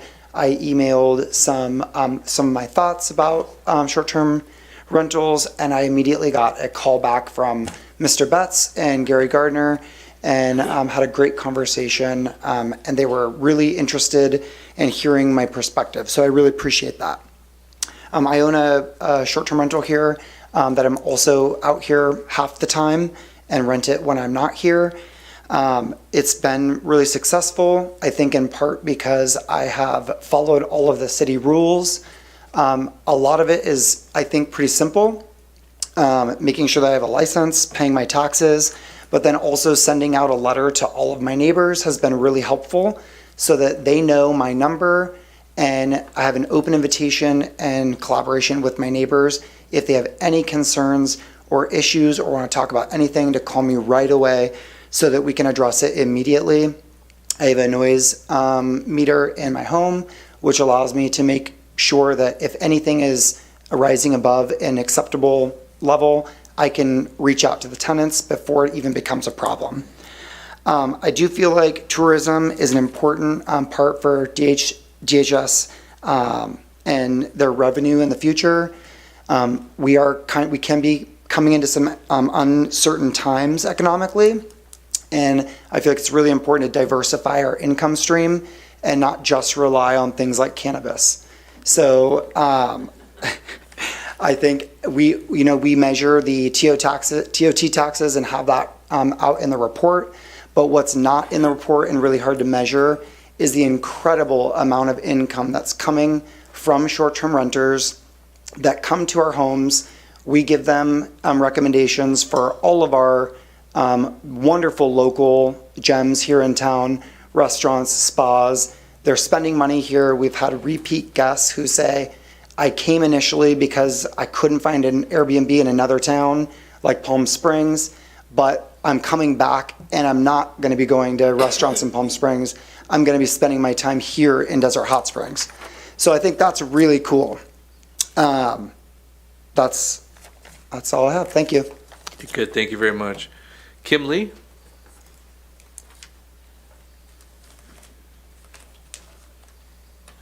Hi, my name is Kim Lee. I'm a short-term rental owner here, and I too was new to the valley, but I quickly fell in love with it. It's so quiet, it's so beautiful, and I really love my home here, and I love sharing it with guests. I've had many friends come to stay, and they also too never thought about staying here, but once they did, we spent all of our time here because it was beautiful and we had the view. I think the city's been doing a great job. It's looking better and better all the time. And again, our vacation homeowners' homes draw over hundreds of tourists to the city every year. I think we have about, maybe in total, maybe over 200 or so guest rooms. And likewise, too, a lot of our guests have been families. They're looking for ones with a kitchen. They have kids. They want, a living room space. So we are not looking to take business away from the hotels. We are looking to bring business to Desert Hot Springs. We think that it's a city that has a lot of potential, and people kind of need to see it and experience it to really see how amazing it is. Cathedral City just enacted a ban, but I think Desert Hot Springs actually has a lot more going for it. We have land to be able to build new development. We have local spas. We have great views. We're near Joshua Tree, and we're one of the first cities that you hit when you come into the valley. So I think we don't want to sell ourselves short. I mean, we're growing. We're like a teenager. We have so much ahead of us. So, things are changing. It's maybe puberty for us, right? And so things are awkward. But let's give ourselves a chance. Let's work together. Let's use we want to partner with the city. We think the city is amazing. So find us ways to help you guys, help amazing things like the Carry On project. Help us to help you. One thing I wanted to mention was that in Hawaii, they have an interesting thing where they create zones for short-term rentals, so they're not allowed, so that they can have a little more control. It's a little simpler. It's easy for people to understand. So a lot of the new development might allow for short-term rentals, but some of the older neighborhoods can kind of stay more residential or traditional. So that's an idea. Another idea that I had that occurred to me was when I arrived here, I had to buy a $20 cheeseburger, and I wasn't happy about it. And so, but there's plenty of people who want arugula and everything on their cheeseburger and are happy to pay $30 for their cheeseburger. So I feel like, have a $30 cheeseburger on your menu, have a regular cheeseburger on your menu, and you as the city get income from both. So, you guys have that potential. You guys have the land for development. So we thank you for what you're doing, and yeah. Thank you very much. I have no other speaker cards. This will be the opportunity anybody in the audience would like to come forth. Once you state your name, your 3 minutes will begin. Would anybody else like to speak to this item? Yes, please come forth. Just state your name and your 3 minutes will begin. Good evening, Mayor, Council, and residents. Thank you so much for this opportunity to speak. My name is Anna Dietrich, and I am a local resident. I am a homeowner, and yes, of course, I'm an operator of vacation rentals. But more importantly, I'm also on the board of vacation rental owners, Riverside Incorporated. I am also a president of La Quinta, same nonprofit association. I'm involved in City of Indio, vacation rentals, and in touch with the leaders of Palm Springs, Palm Desert, and Rancho Mirage. And the reason I'm speaking today is for multiple of it. Looking at the city staff report, everything is, to be honest with you, quite reasonable, other than the density proposal, and of course a ban. I've seen the city transform in the last 3 years. I've seen the desert transform, and what short-term rentals have done here. What I have seen is my own journey. There is staff that works with us, for us, that's here, and I've seen what they've done for their families. I also know many owners that are here today, and I've seen also what it's doing for their families, for their children, and there is different stories. There is some that are local residents that have lost their husband due to disease, or home is all they have left, and then they come into the program and they have income for their families. They're managing to keep the home and everything else.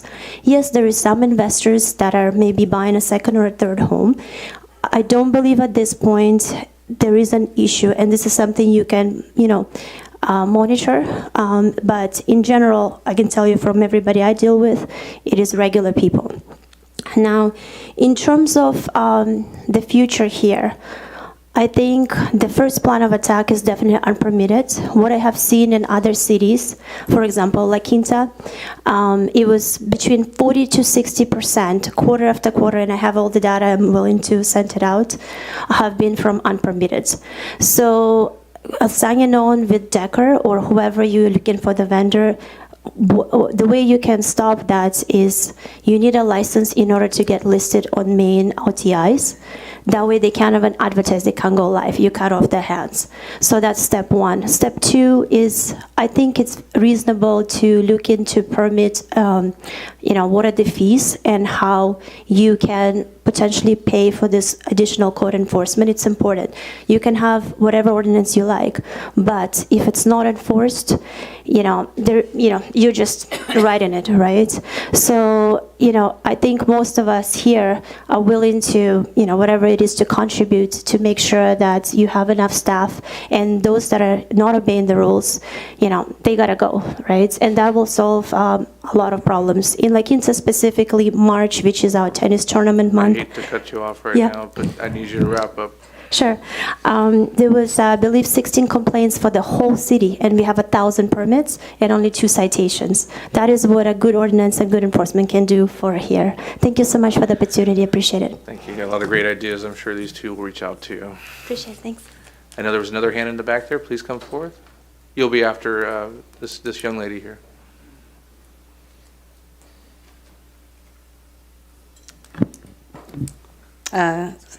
City Council, Mayor, DHS, residents, and friends. We appreciate this opportunity. My name is Starla Clark, and I'd like to speak up for those of us that are in the service industry in relation to short-term vacation rentals. I relocated here to DHS to fill a need, and I personally depend on the income by providing services to these rental properties. So it goes without saying that I personally would be affected if there was a ban put on short-term vacation rentals. And one thing that I'm noticing with the owners of the rentals that I work with is that there's definitely a pride of ownership. And what I've appreciated is that there's a compliance that we institute in relation to something that you guys graciously provided, and that was the Good Neighbor brochure. And this is part of our packet of mandatory information that guests have to read through before they're allowed to occupy the property. And so we want to thank you for providing us with those regulations, and we look forward to working within any of the future regulations that you set forth. And so really, let's just do the math. Simply, we cannot afford to lose any more jobs here in Desert Hot Springs. Thank you. Well, it looks like I'm going to be the only one that gets bans today. Okay. Well, we can't hear you, so You can hear me. Everybody can hear me with my voice. My name is Walker Beverly. I'm a resident of Desert Hot Springs. I first came here as a renter for 9 years, and then me and my wife bought our home on the extension of Hacienda Heights. In the last 5 months, 5 houses have sold, and they're all vacation rentals. We have 2 little kids and 2 other kids that we play with, 3 other kids that we play on the box. We're a family block. This used to be a family city, but now we're having this takeover by the impact of what you said. Low supply for housing, for regular people to come in and buy housing. These folks are outbidding folks with cash and outbidding folks with $25,000 to $35,000 over asking price. So where is it for the little man to have a home and their family to live that saved their life to live here in Desert Hot Springs? May have rented all their life here in Desert Hot Springs and said, one day I'm going to live over there in Mission Lakes and have my own home. The chance is gone now, folks. What I would say is we have other cities banning them for a reason. This is maybe why our vacation rental is exploding so much, because they've been banned from other cities. They're going to take over our city and we won't have it. I'm not saying ban them all the way. I'm saying put a limit on them. Put a limit on the housing that they're getting. 5 houses owning, 6 houses owning is ridiculous, in my opinion. Okay? Because there should be a family here. We have a tremendous homeless population, and it's a problem here in our state of California. And once we keep giving all the investors all the homes and no homes for the regular people and the homeless people, we must consider a limitation on these vacation rentals. Okay, I heard everybody. I was thinking ban, but I almost think it should be a limitation as to how many we have in our city, so that other people can also move to our city.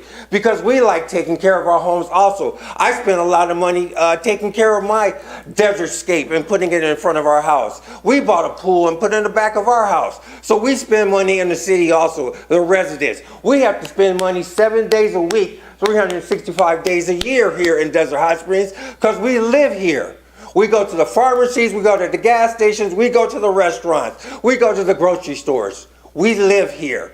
We spend money here also. Our money counts also. Thank you very much. Thank you. Yes, I have a hand back there, Mr. Thatcher. And I was going to try to explain before Mr. Beverly came up, if you speak into the microphone, then Ms. Pye can hear everything you're saying. Okay, If you speak thank from the you. back of the room, she cannot. Yes. So, as you know, I'm John Thatcher, and I'm a resident of Desert Hot Springs, and I work in the hotel industry, and we do have some short-term rentals. And the short-term rentals people can be very closely monitored to, you know, the standards that we require to do a short-term rental.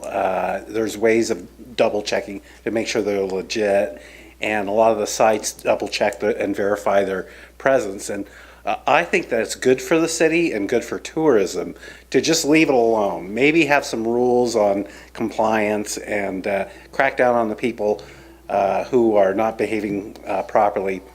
But a moratorium or a ban would be bad for our tourism industry. And also, we're still in the process of shaping up some of these old rundown apartment buildings that haven't been fixed in 30 years, and the clientele that they bring to the city. So we don't want to ban people coming in and taking over those apartment buildings because then they'll sit for another 30 years. So anyways, that's my 2 cents. I agree with everything people have been saying here. The jobs, I'm here with a couple of colleagues of mine here from Aqua Soleil, and it would impact their jobs if we weren't allowed to continue to do what we are doing. Thank you. Thank you, John. Yes, I have a hand in the very back there.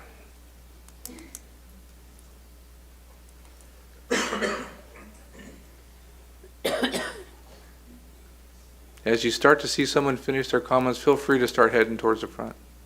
Hi, good evening, and thank you for this opportunity. My name is Julia. I am a resident here for almost 5 years, and moved out here from LA because the house was affordable. I am a single mom right now, and my house is listed on the Airbnb, and right now it's my income for me and my baby. So definitely ban would kill me because when the pandemic hit and we were not allowed to rent out the house, I went for unemployment and definitely did not have enough income to support.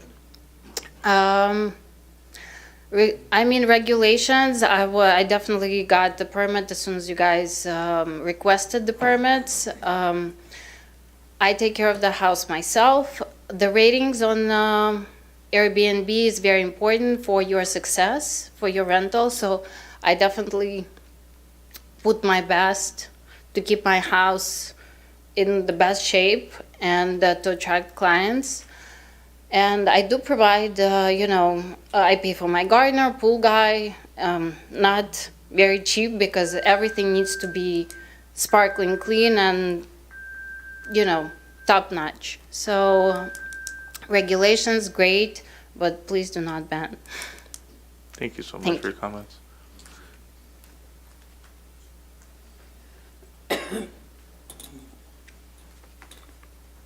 Hi, I'm Ken Anderson, and I've lived in the city for 15 years.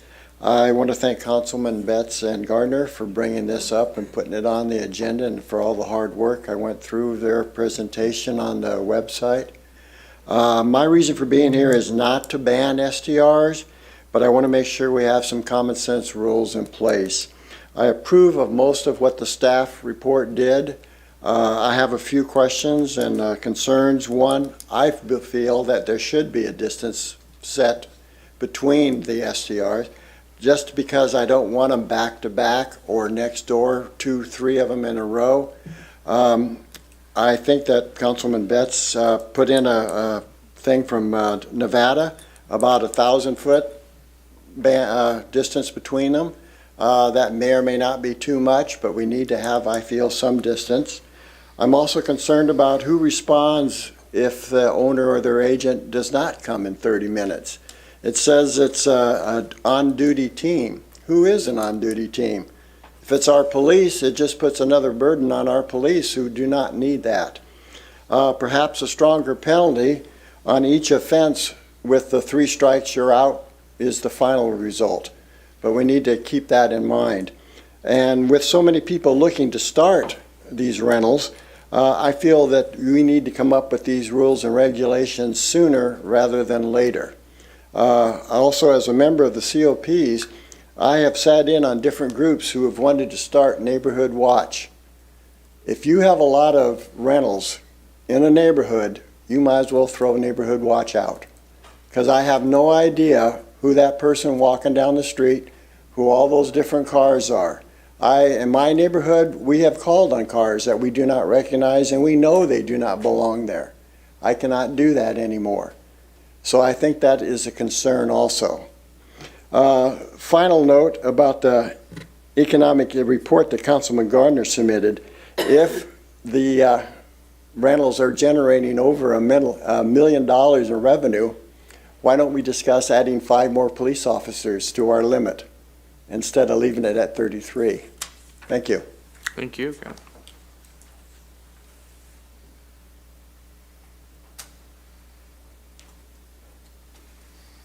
Hi, my name is Davis Meyer. I am with Visit Greater Palm Springs.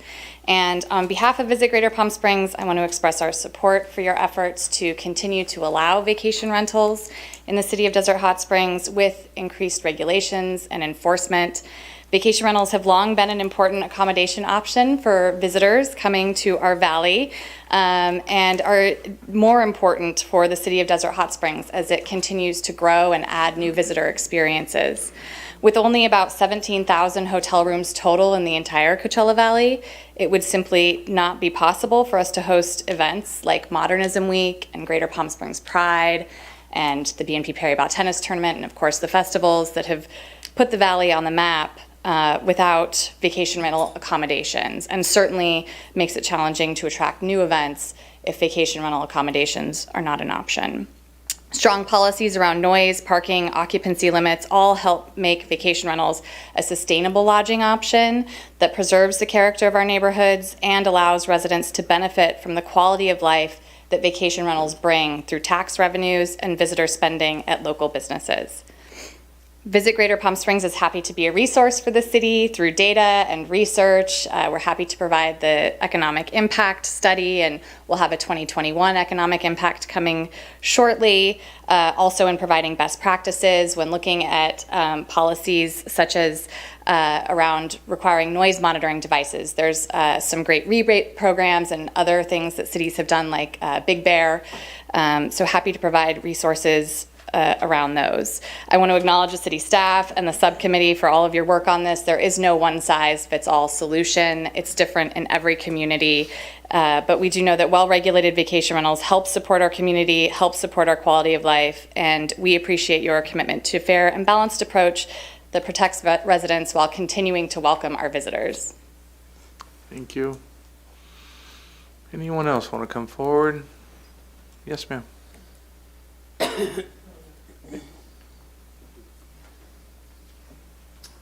Mayor, Council, Brian Muse, residence since 1990.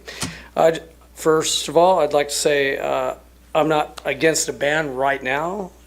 Just wanted to put that out there. I've met a lot over the last couple months. At first I was for a ban, but then I've seen a lot of beautification. I've got some great neighbors through there, and that's what we need. It's all about neighborhood and growth, but I do have a few questions maybe to consider. Like one would be, definitely we need to control, for sure. We need more stricter rules. We need control because I do property management in the city as well as real estate, as you guys know. And I went to my rental yesterday, a bucket of maybe a 5-gallon bucket full of 12 bottles just sitting there from the Airbnb. Again, no one said anything. Obviously, I put it in a called for code compliance because we shouldn't be having to do that. And so, definitely stricter rules on that. And then my third thing would be, is there a percentage? For instance, I have 11 in my area, and I've got, again, some wonderful neighbors, and, and there's got to be a percentage. I mean, did I buy my house just to have nothing but rentals? Airbnb short terms? Otherwise, I might as well move. But what we need is a percentage. Like, for instance, if I have 30 homes, should half of them be Airbnb? I like that they're beautification, but again, one of the gentlemen, Mr. Anderson, talked about neighborhood. We have a neighborhood watch in our city. Different areas have, an ongoing neighborhood watch. I started the neighborhood watch in mine from Hacienda to Flora, and I've got some great neighborhoods. Well, as soon as I do all the Airbnbs and we just load them up, again, I'm not against them, I'm just saying, well, who's going to call who? Where's your neighborhood watch? So, I mean, there's a lot to ask, to think about. Again, stricter rules. My other thing is, I think our response should be a 24/7 as well. Is the city willing to hire somebody, not our police department, or a licensed property management is going to respond? Because again, I can't expect my friends in LA, I'm going to call them at 3 a.m. and I don't want to call the cops for noise either. So again, just some things I'm throwing out there. I would like to again see stricter rules. I like the 3 strict rules. If you've been called for, you can't control your Airbnb, you lose your license. I mean, we just got to get rules. And then as far as a cap goes, I think we definitely need to do a cap until we get these things enrolled. Not to ban them, but we need a cap until we got these rules in place. And I've read Mr. Gardner and Mr. Betts' thing, and there's a lot of great stuff in there. And I thank you, and I guess that's all I got to say. Perfect timing, Brian. Thank you. There was one. Yes, there she is. Hello, good evening. So my name is Patricia Chavarria, and I actually do property management here. I actually manage the Desert Hot Springs Inn here in Desert Hot Springs, off of Hacienda. I'm also involved with short-term rentals.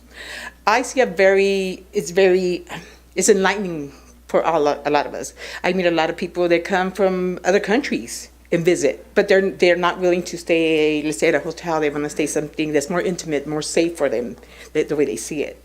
There's a positive impact on us because they come back year after year after year. And then the thing is that the host, has to be active in the whole situation. You could have an Airbnb, but if you're not active in it, it's going to fall off like that, like the gentleman just mentioned. I'm proactive. So if I see a message, immediately you go, you call. I have rules and regulations they have to also follow with the noise control. You have to be active as a host to these things, you have to be active. Also be active with the city council, also be active with what's going on in the city, with your neighbors. I have great rapport with all my neighbors on both sides of the street because I communicate with them, I let them know. I know there's concerns about, keeping control of the automobiles that are in your neighborhood. Why don't we have a little guest tag that hotels have, parking tag that people will know, okay, that belongs to this home. Parking little tags on your car would be amazing, and I think will help a lot of people. And I agree with a lot of it. We should not have back-to-back, yes, and especially in a residential neighborhood. It'd be good maybe 3 houses down, maybe have another one. But it also always has to be the host that has to be active in it. This city has grown a lot. I am here, I'm from the desert area, born and raised here, the desert area. And honestly, I never used to want to even be near Desert Hot Springs a few years back. But since 2015 to now, I've seen the city grow immensely. It's beautified itself. It's beautiful right now, but it takes the community to be active and informed and know what we need to do and what we all need, not just the people that are making the money, but also the neighbors, the people that are just there to live and enjoy the city. We have to go forth in the city and continue to grow that way. And the only way we could do that, like I said, being active, proactive all the way across the board. Please do not abandon. I think it's fun meeting other people from other places and I've seen people come from Palm Springs and come this way and never go back to Palm Springs, but we need shopping centers. That's the next one. Thank you. Thank you. Mm-hmm.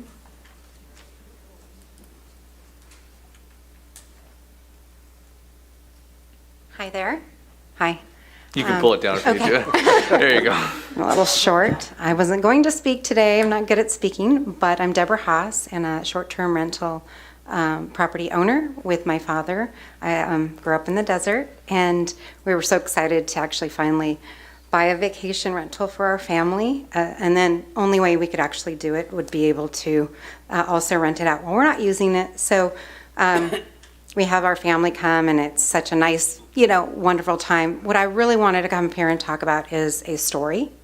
I have a guest book, which is an amazing guest book, and I love going through the guest book and reading different things about how people enjoyed their time and so forth. And one of the stories was from a family that got to spend a time at the house and actually mentioned how important it was to have a house to be able to come to. They have an autistic child that is not able to go and enjoy large hotels or hotels because it's too much for that child. So for them to have a place to be able to go and vacation with their family is really important to them. And it got to me, got to my heart. So I just wanted to share that story with you. Okay, thank you. Thank you very much. Yes, sir. Hello, my name is Osvaldo Beltran. I'm a local real estate agent, and I just wanted to say I'm in favor, obviously, of short-term rentals and of regulation, common sense regulation. What I would say from a real estate standpoint for me is working with buyers who are coming from different areas and hearing sometimes from them how they've been told to stay out of Desert Hot Springs. It's kind of sad in a way, but I'm actually pretty happy that I've been able to help many of those clients come in here and buy a home in Desert Hot Springs. I work with first-time home buyers, and I work with investors who have bought short-term rentals here in the desert. And I would say, being able to see the progress that the city has done and how people are looking at Desert Hot Springs differently, especially people coming from different areas. I think it's definitely something that's positive for the city. I have clients who have bought homes here that are doing short-term rentals, and I would definitely disagree with,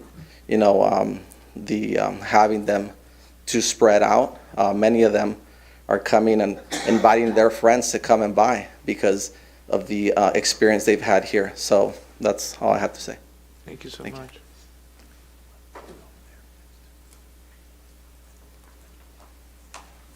Hi, my name's Jenny Anderson. I don't usually speak, but I'm going to.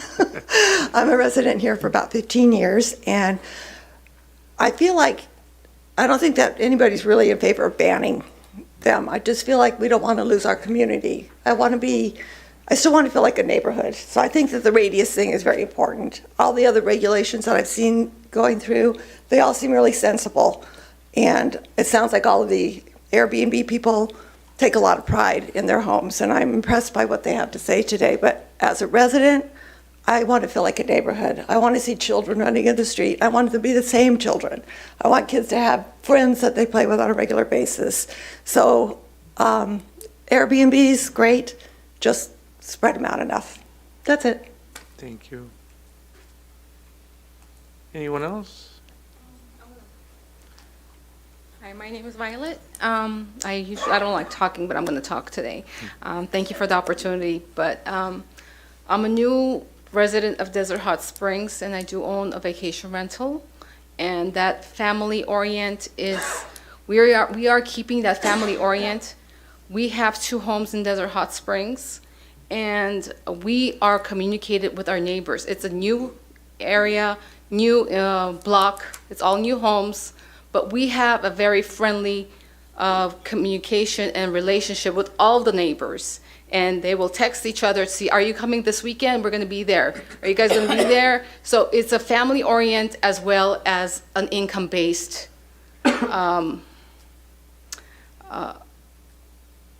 environment. So we are trying to, even though it's our income, it's sort of our income, but it's also a family. We're trying to keep that family in the neighborhood. So I just wanted to let you know that. So all the neighbors do communicate with each other, even though most of the houses on that block are Airbnb, but there is also that family feel in the neighborhood. Okay. Thank you. Thank you.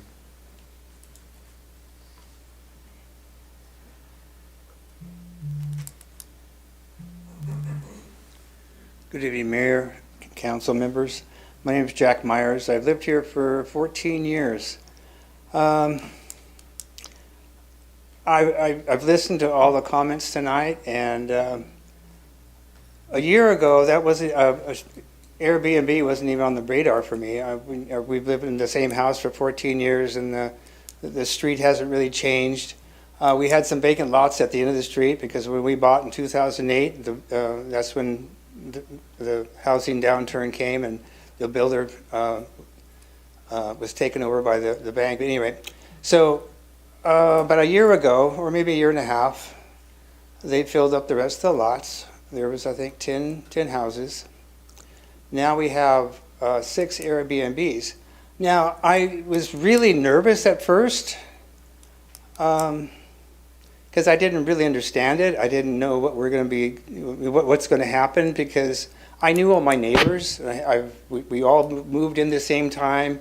A couple of them have moved, and recently, and Airbnb has moved in. I've tried to be proactive in introducing myself and, voicing my concerns. And for the most part, I've been pleased. The only thing I do think that, if there's too many in a neighborhood, you do lose that loss of community. I don't think there should be a ban. I didn't hear that from any of you people.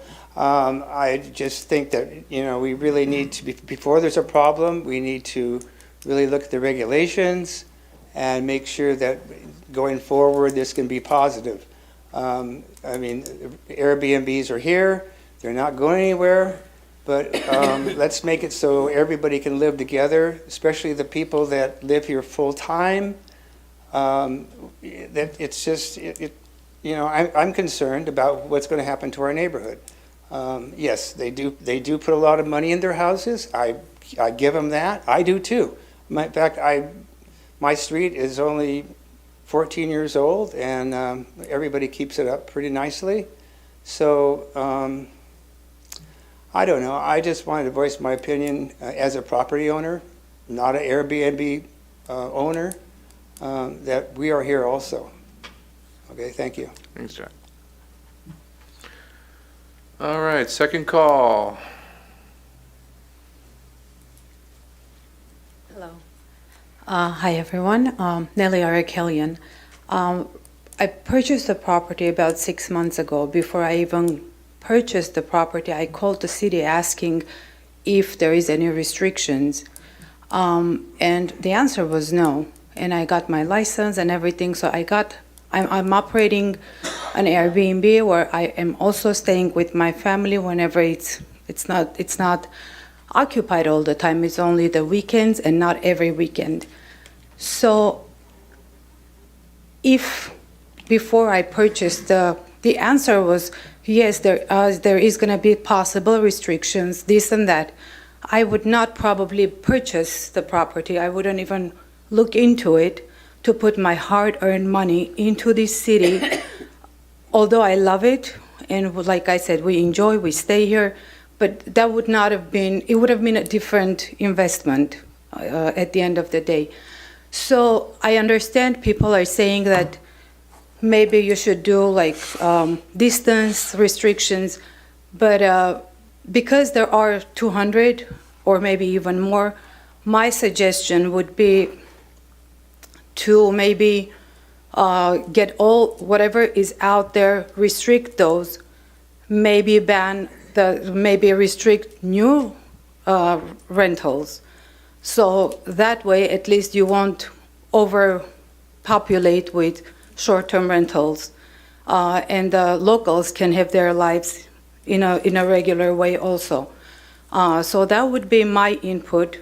And again, if from my perspective, if it was not if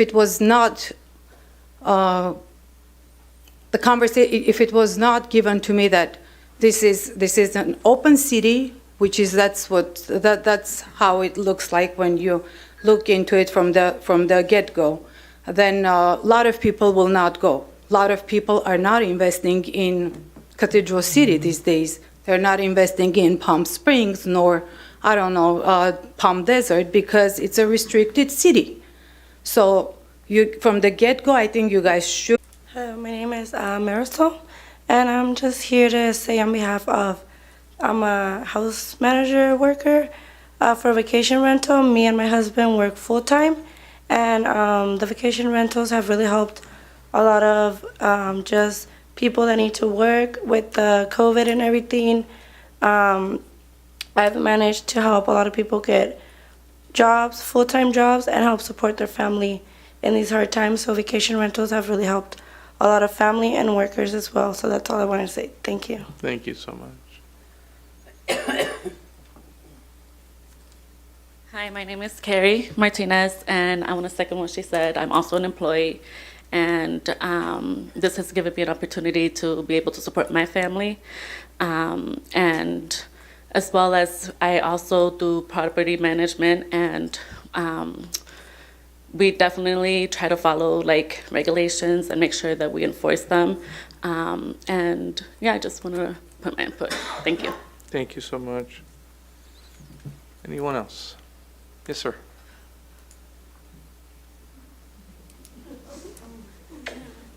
My name is Christopher Wills, and I am currently working, I'm a maintenance manager for short-term rental, and I wanted to speak on behalf of the trash part. I maintenance the houses every day, from Monday to Sunday. I make sure that noise sensors are working properly every day.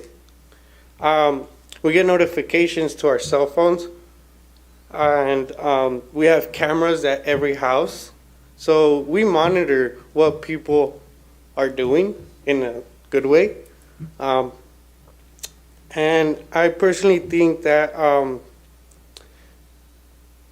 like trash we pick up right after the people have left the rentals so that the property can be ready for the next, and I'm not ashamed of it. Picking up the trash pays my bills. So besides that, I want to mention I don't own a home yet. I'm not afraid, or I'm not trying to say it's bad that I don't own a home yet. I'm working really hard. My wife and I are working hard, and seeing these rentals makes me want to work harder to have a home like that. And I just don't think they should be banned. I think it's inflation that has to do with me not owning a home, not short-term rentals. And that's it. Thank you very much.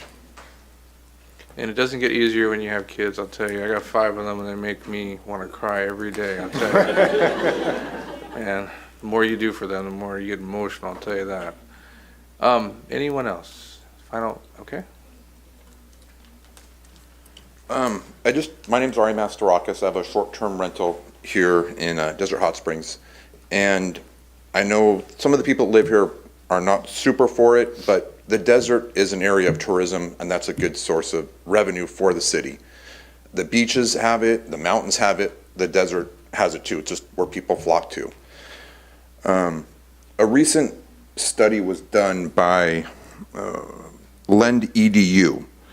They found that millennials and younger generation, they gravitate more, and they prefer a short-term rental over big hotel chains. And we don't have the big hotel chains here. These short-term rentals, they're what we have here in Desert Hot Springs. And not only they find out that that's where they want to go, but these millennials, they also spend, they're saying $1.4 trillion a year in activities, not on clothes or shoes, but they want to go out and do stuff. And that's what you guys have here. You have the mountains, you have the spas, you have the water, you have so much to offer, and it'd be a shame, in my opinion, if we ban that outright. You have too much to offer here. This is what the wave of the future is. You know, you guys have been outside the box thinkers. With a lot of stuff you've done, I think you need to keep the momentum going. And that's all I have to say. Thank you so much. All right, I'm going to call final call. Last chance to participate. Once. You already spoke. I can't have you speak. I can't have you speak again. Sorry. Trash pickup. Ma'am, you already spent your 3 Okay. minutes. Sorry. I wish I can give you more. If I give you more, then we got to start from the beginning again. Yes, sir. Hi, my name is Handel Caballero. I'm a pool builder. I think in the last 10 years, I've probably built 10 pools in Desert Hot Springs. In the last 2 months, we sold more than 15 pools to build in Desert Hot Springs. We have more than 25 employees. And all those employees are spending money on the restaurants. Every business around Desert Hot Springs is where we're spending money. Not only that, this is a city that I would never consider ever buying a house until now. The city have had, a bad rap. And out of all the customers, we built over 120 pools last year. All the investors that we built pools all the way around India.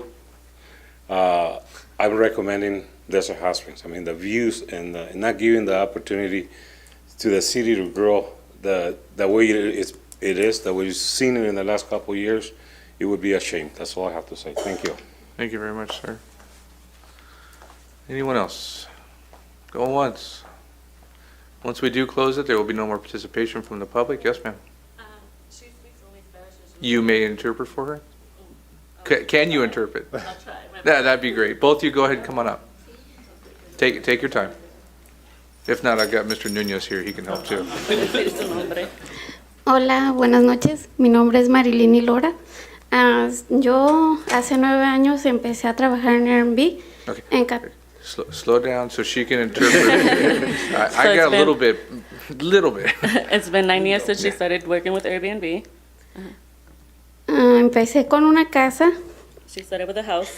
Y ahí en Catedral, este es el último año de trabajo para nosotros. Gracias a Dios me está entrando trabajo aquí en esta ciudad, en Desert Hot Springs, y le doy trabajo. She said that she started in Cathedral City and now she's been able to come here in Desert Hot Springs and gain more work. And you can... Le doy trabajo a personas. Mi esposo limpia albercas para Airbnb y nosotros tenemos una casa aquí de Airbnb que acabamos de empezar el negocio. And she's been able to help supply jobs for others, her and her husband. He cleans the pools. Yes, I clean the pools, my husband. Empezamos este año con nuestro negocio de Airbnb aquí y estamos contentos y no sé por qué quieren prohibirnos aquí eso de Airbnb. And in the last year, they've grown a lot. So she's not sure why they want to restrict this because it's helped them a lot in their lives. And this year they've started their own Airbnb, her and her husband. Yes, Yes, es mi sueño. Hecho realidad. It's her dreams come true. It's her dreams come true to have grown a new business. Gracias. Thank you. Anyone else? All right, we got someone standing in the back there. If you do want to speak, please get ready and just line up in the aisle there. Just open mic. Yeah. Just if you state your name, they'll start your 3 minutes. My name is Kyle Mabry.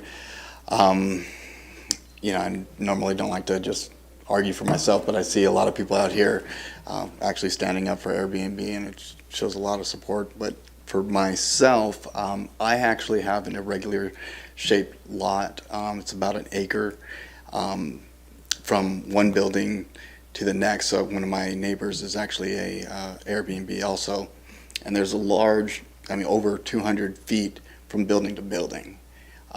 just the fact that it's on an acre, it's in a regular shaped lot. So I don't know if the restrictions between 200 feet from parcel to parcel will actually work in every neighborhood, because you have a lot of areas that have, acres, whatnot. But maybe from door to door, something of that nature. But to get from my property to the neighbors that's doing an Airbnb, you actually have to go up the street, make a right, go down that street, make another right, and then we are kind of catty-cornered on this small tip of my land. I just wanted to throw that out there. If when making restrictions, that can be kept in consideration. Sorry, I hate speaking in public. You did I was fine. just really trying not to, but No, you did very well. But thank you very much. Thank you. Anyone else? Please stand or hold your peace. Final call? All right, at this time, there will be no more participation by the public. The city council will debate the item and make a decision moving forward. At this time, I would like to ask that myself and Ms. Pye and Mr. Nunez have some comments to the subcommittee, and then maybe help form your opinion and recommendation moving forward. Ms. Pye, would you like to go first? I would like for Mr. Nunez to finish his questioning. He made some good points. Mr. Nunez. Say it in Spanish if you want. That's just You'll have to go really slow for me. Hearing everybody tonight, I mean, I really didn't foresee this meeting happening with the band. And I can agree with that. I do have concerns, though. I think we should, have a discussion about caps. Second, this ordinance, we're looking in the works. It's in the works. It's nothing final yet. I would ask maybe the homes that are approved now, that they continue to do business as usual, but until this gets approved and adopted, that no more new homes be considered until then. I mean, if it's 2 weeks, it's 2 weeks. If it's a month, it's a month. I don't see it being that long. Only so we can get a grasp of what's happening. As far as the radius of Airbnbs, I know on my street, it looks like I'm gonna have 3. So I think that's a kind of concern. I don't know how we wanna have that discussion, is how many do we do per neighborhood, per street, or we do radius per feet. So I'd be entertained to have those discussions. At this time, I do agree that with you have these bad actors coming into the city, it's unfortunately that we got to hold the property owners accountable, but there's got to be accountability, and we have to be, I think there's got to be a strict rule. Unfortunately, we are in Desert Hot Springs, and in the past, we've seen a lot of bad elements with not only vacation rentals, but property owners that rent out their houses. And that will be moving to the future where, we need to have that discussion about people that rent out their houses in general. 1-year leases, 2-year leases. So, but the discussion needs to happen now. So what that looks like, let's have that talk. Let's iron it out. I think the residents of Desert Hot Springs and the short-term rentals are looking at we are being responsible. So, thank you. Ms. Pye. I'd like to ask Mayor Pro Tem Gardner and Councilmember Betts, do you think we should ban or not ban? I am not in favor of a ban at all, no. I'm not in favor of a ban. Okay. I expected something different. I had expected that you would give us something to deal with. For instance, when Mr. Nunez talked about Sunday, that was a good question, and I would have liked to know why you did Friday and Saturday and not Sunday. He made a good point about, are we after we get this ordinance and whatever the ordinance is going to be, are we going to revisit it after a year? I was just expecting something different rather than what you were telling us about other cities, because we're a little different.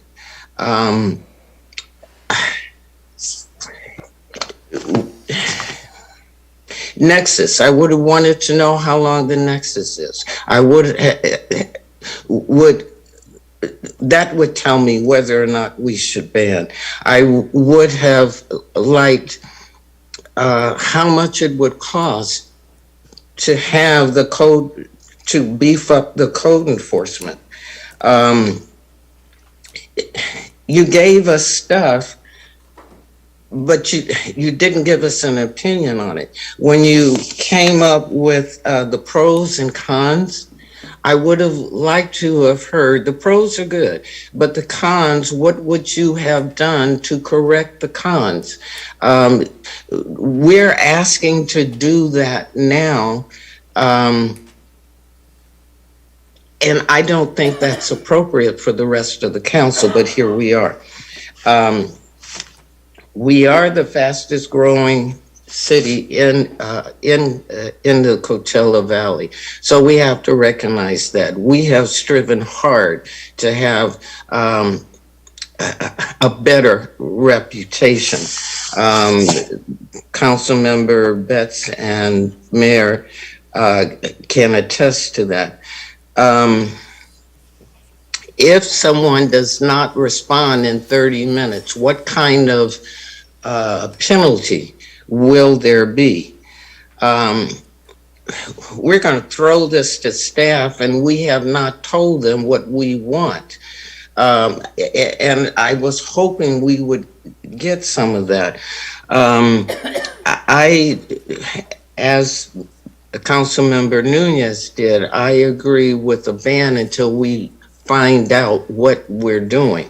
We don't know what we're doing right now. We don't know how many stirs there are.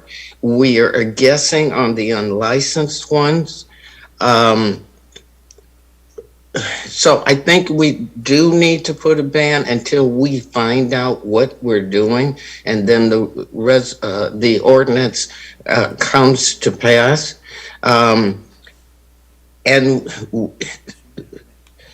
we do need to see the vendor that's going to take place and give us the information on unlicensed, particularly unlicensed stirs, and if they can tell us the money that we should have gotten.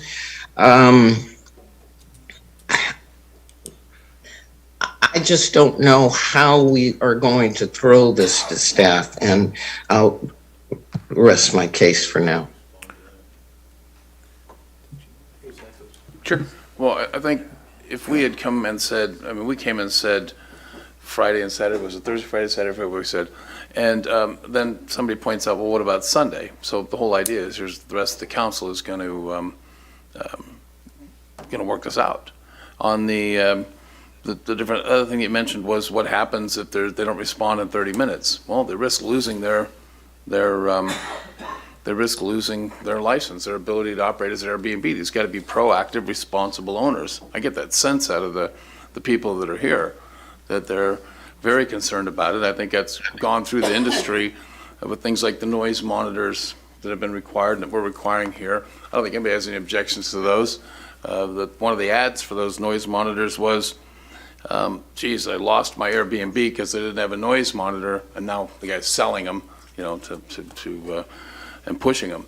So I think, Councilwoman Pai, the answer is that we're going to work out some of these details. We've given you as much as we can work out, and I think I'm sure Councilmember or Mayor Pro Tem Gardner will agree with me that hearing some of this discussion, we've even come up with some different things that we might be looking to do. So I think that's what this is to work this out now.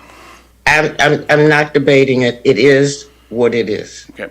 And I have to accept that. And I said what I had to say. So I've got quite a few comments, so please bear with me. I wrote down a lot of notes, just keywords that I heard from the audience tonight, and I'm hoping staff took some notes on this because I'm sure the subcommittee is going to want to review these with you. I think the word ban has been used, but I think it's more a discussion of a moratorium until the permitting process is finished is what I think that you guys are getting at. I'm not in support of a ban or a moratorium at this time. I think we need to keep moving forward. I mean, I'll go with whatever the council wants to do as long as we can get stronger regulations.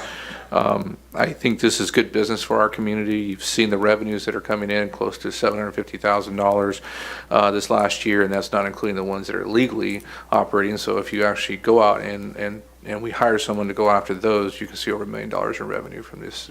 It's not a drop in the bucket. As I think it was mentioned, that could be 5 police officers on the street.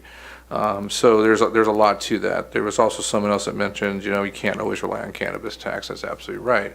It's close to maybe a quarter of our budget right now, and so we've got to be able to. You don't know how long that you can ride that wave because the industry is up and down.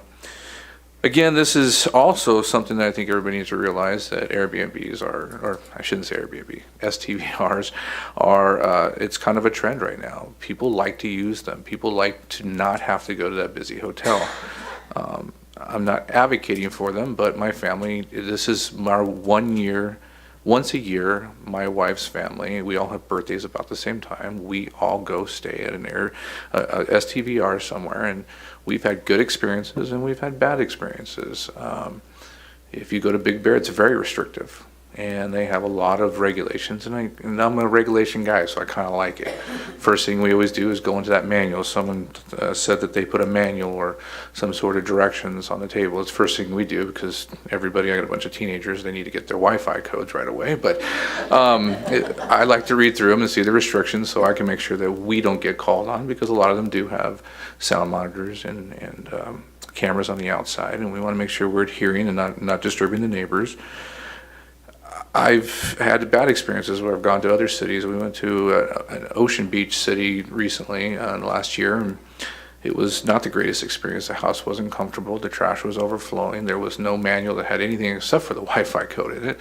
And it really wasn't, I mean, the neighbors were nice, but it just wasn't regulated very well. And it made me feel uncomfortable not knowing if the neighbor got mad at us for being out at 9 o'clock at night sitting in the hot tub, if they were going to call somebody or not. So I think the experiences that you have, we've had in different places will help me help staff, direct staff on making something that's what was the word used? Common sense. So common sense regulations, and I think that's what we need to focus on tonight. I think there's a lot of suggestions, a lot of staff, a lot of notes should be taken, and I think we can get there. I was hoping a little more for us to be able to move forward with a recommendation.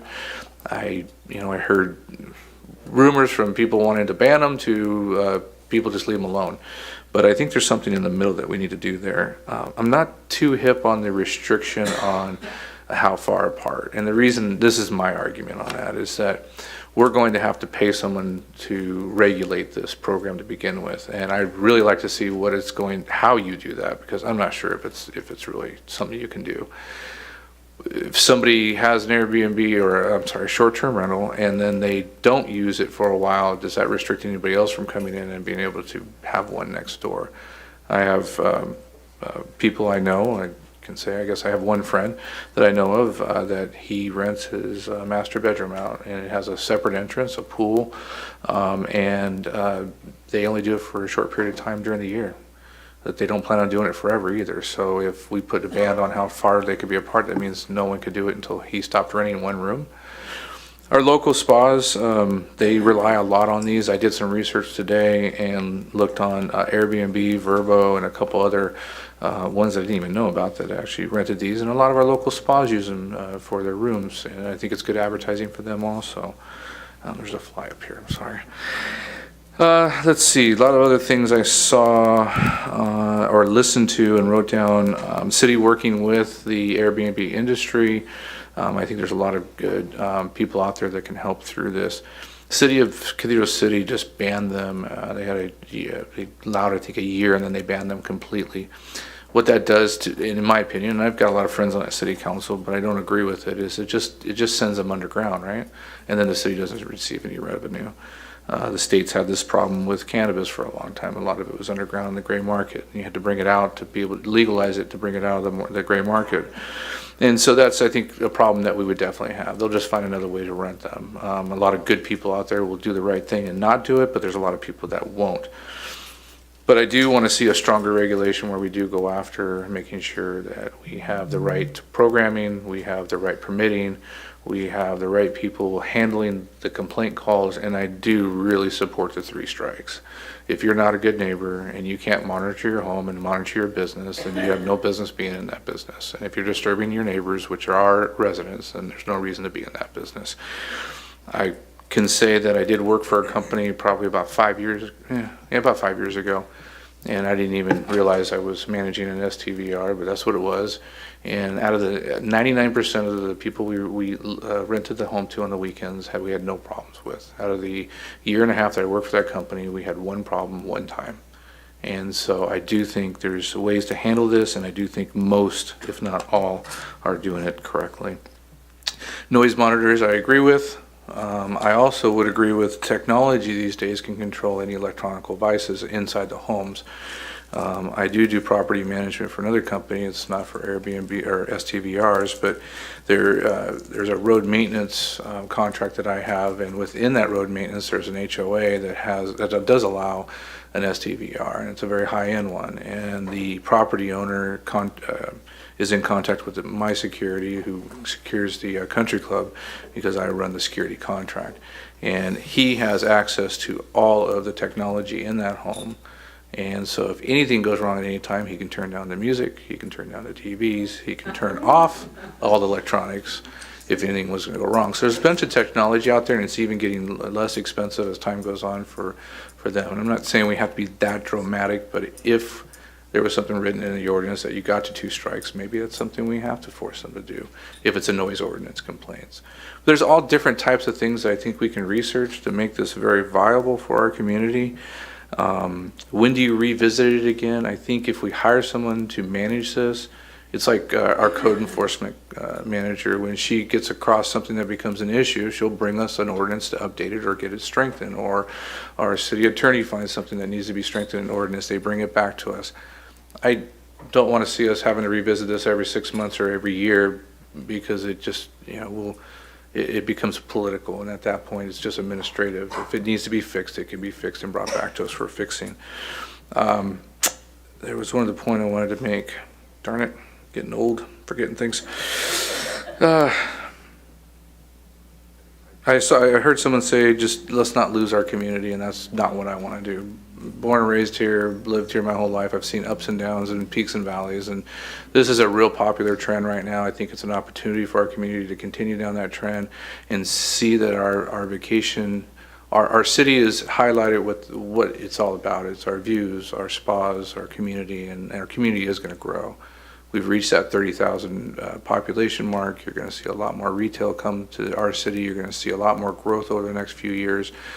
We were the fastest growing city, as someone mentioned, in the Coachillin Valley, and I think that's going to continue that trend. I think we have around 6,000 homes right now. We have thousands more planned, and we have 200 vacation rentals on the market. So it's a very low percentage of what our real number is. If you actually look at other cities like Palm Springs, they're looking at 3,000.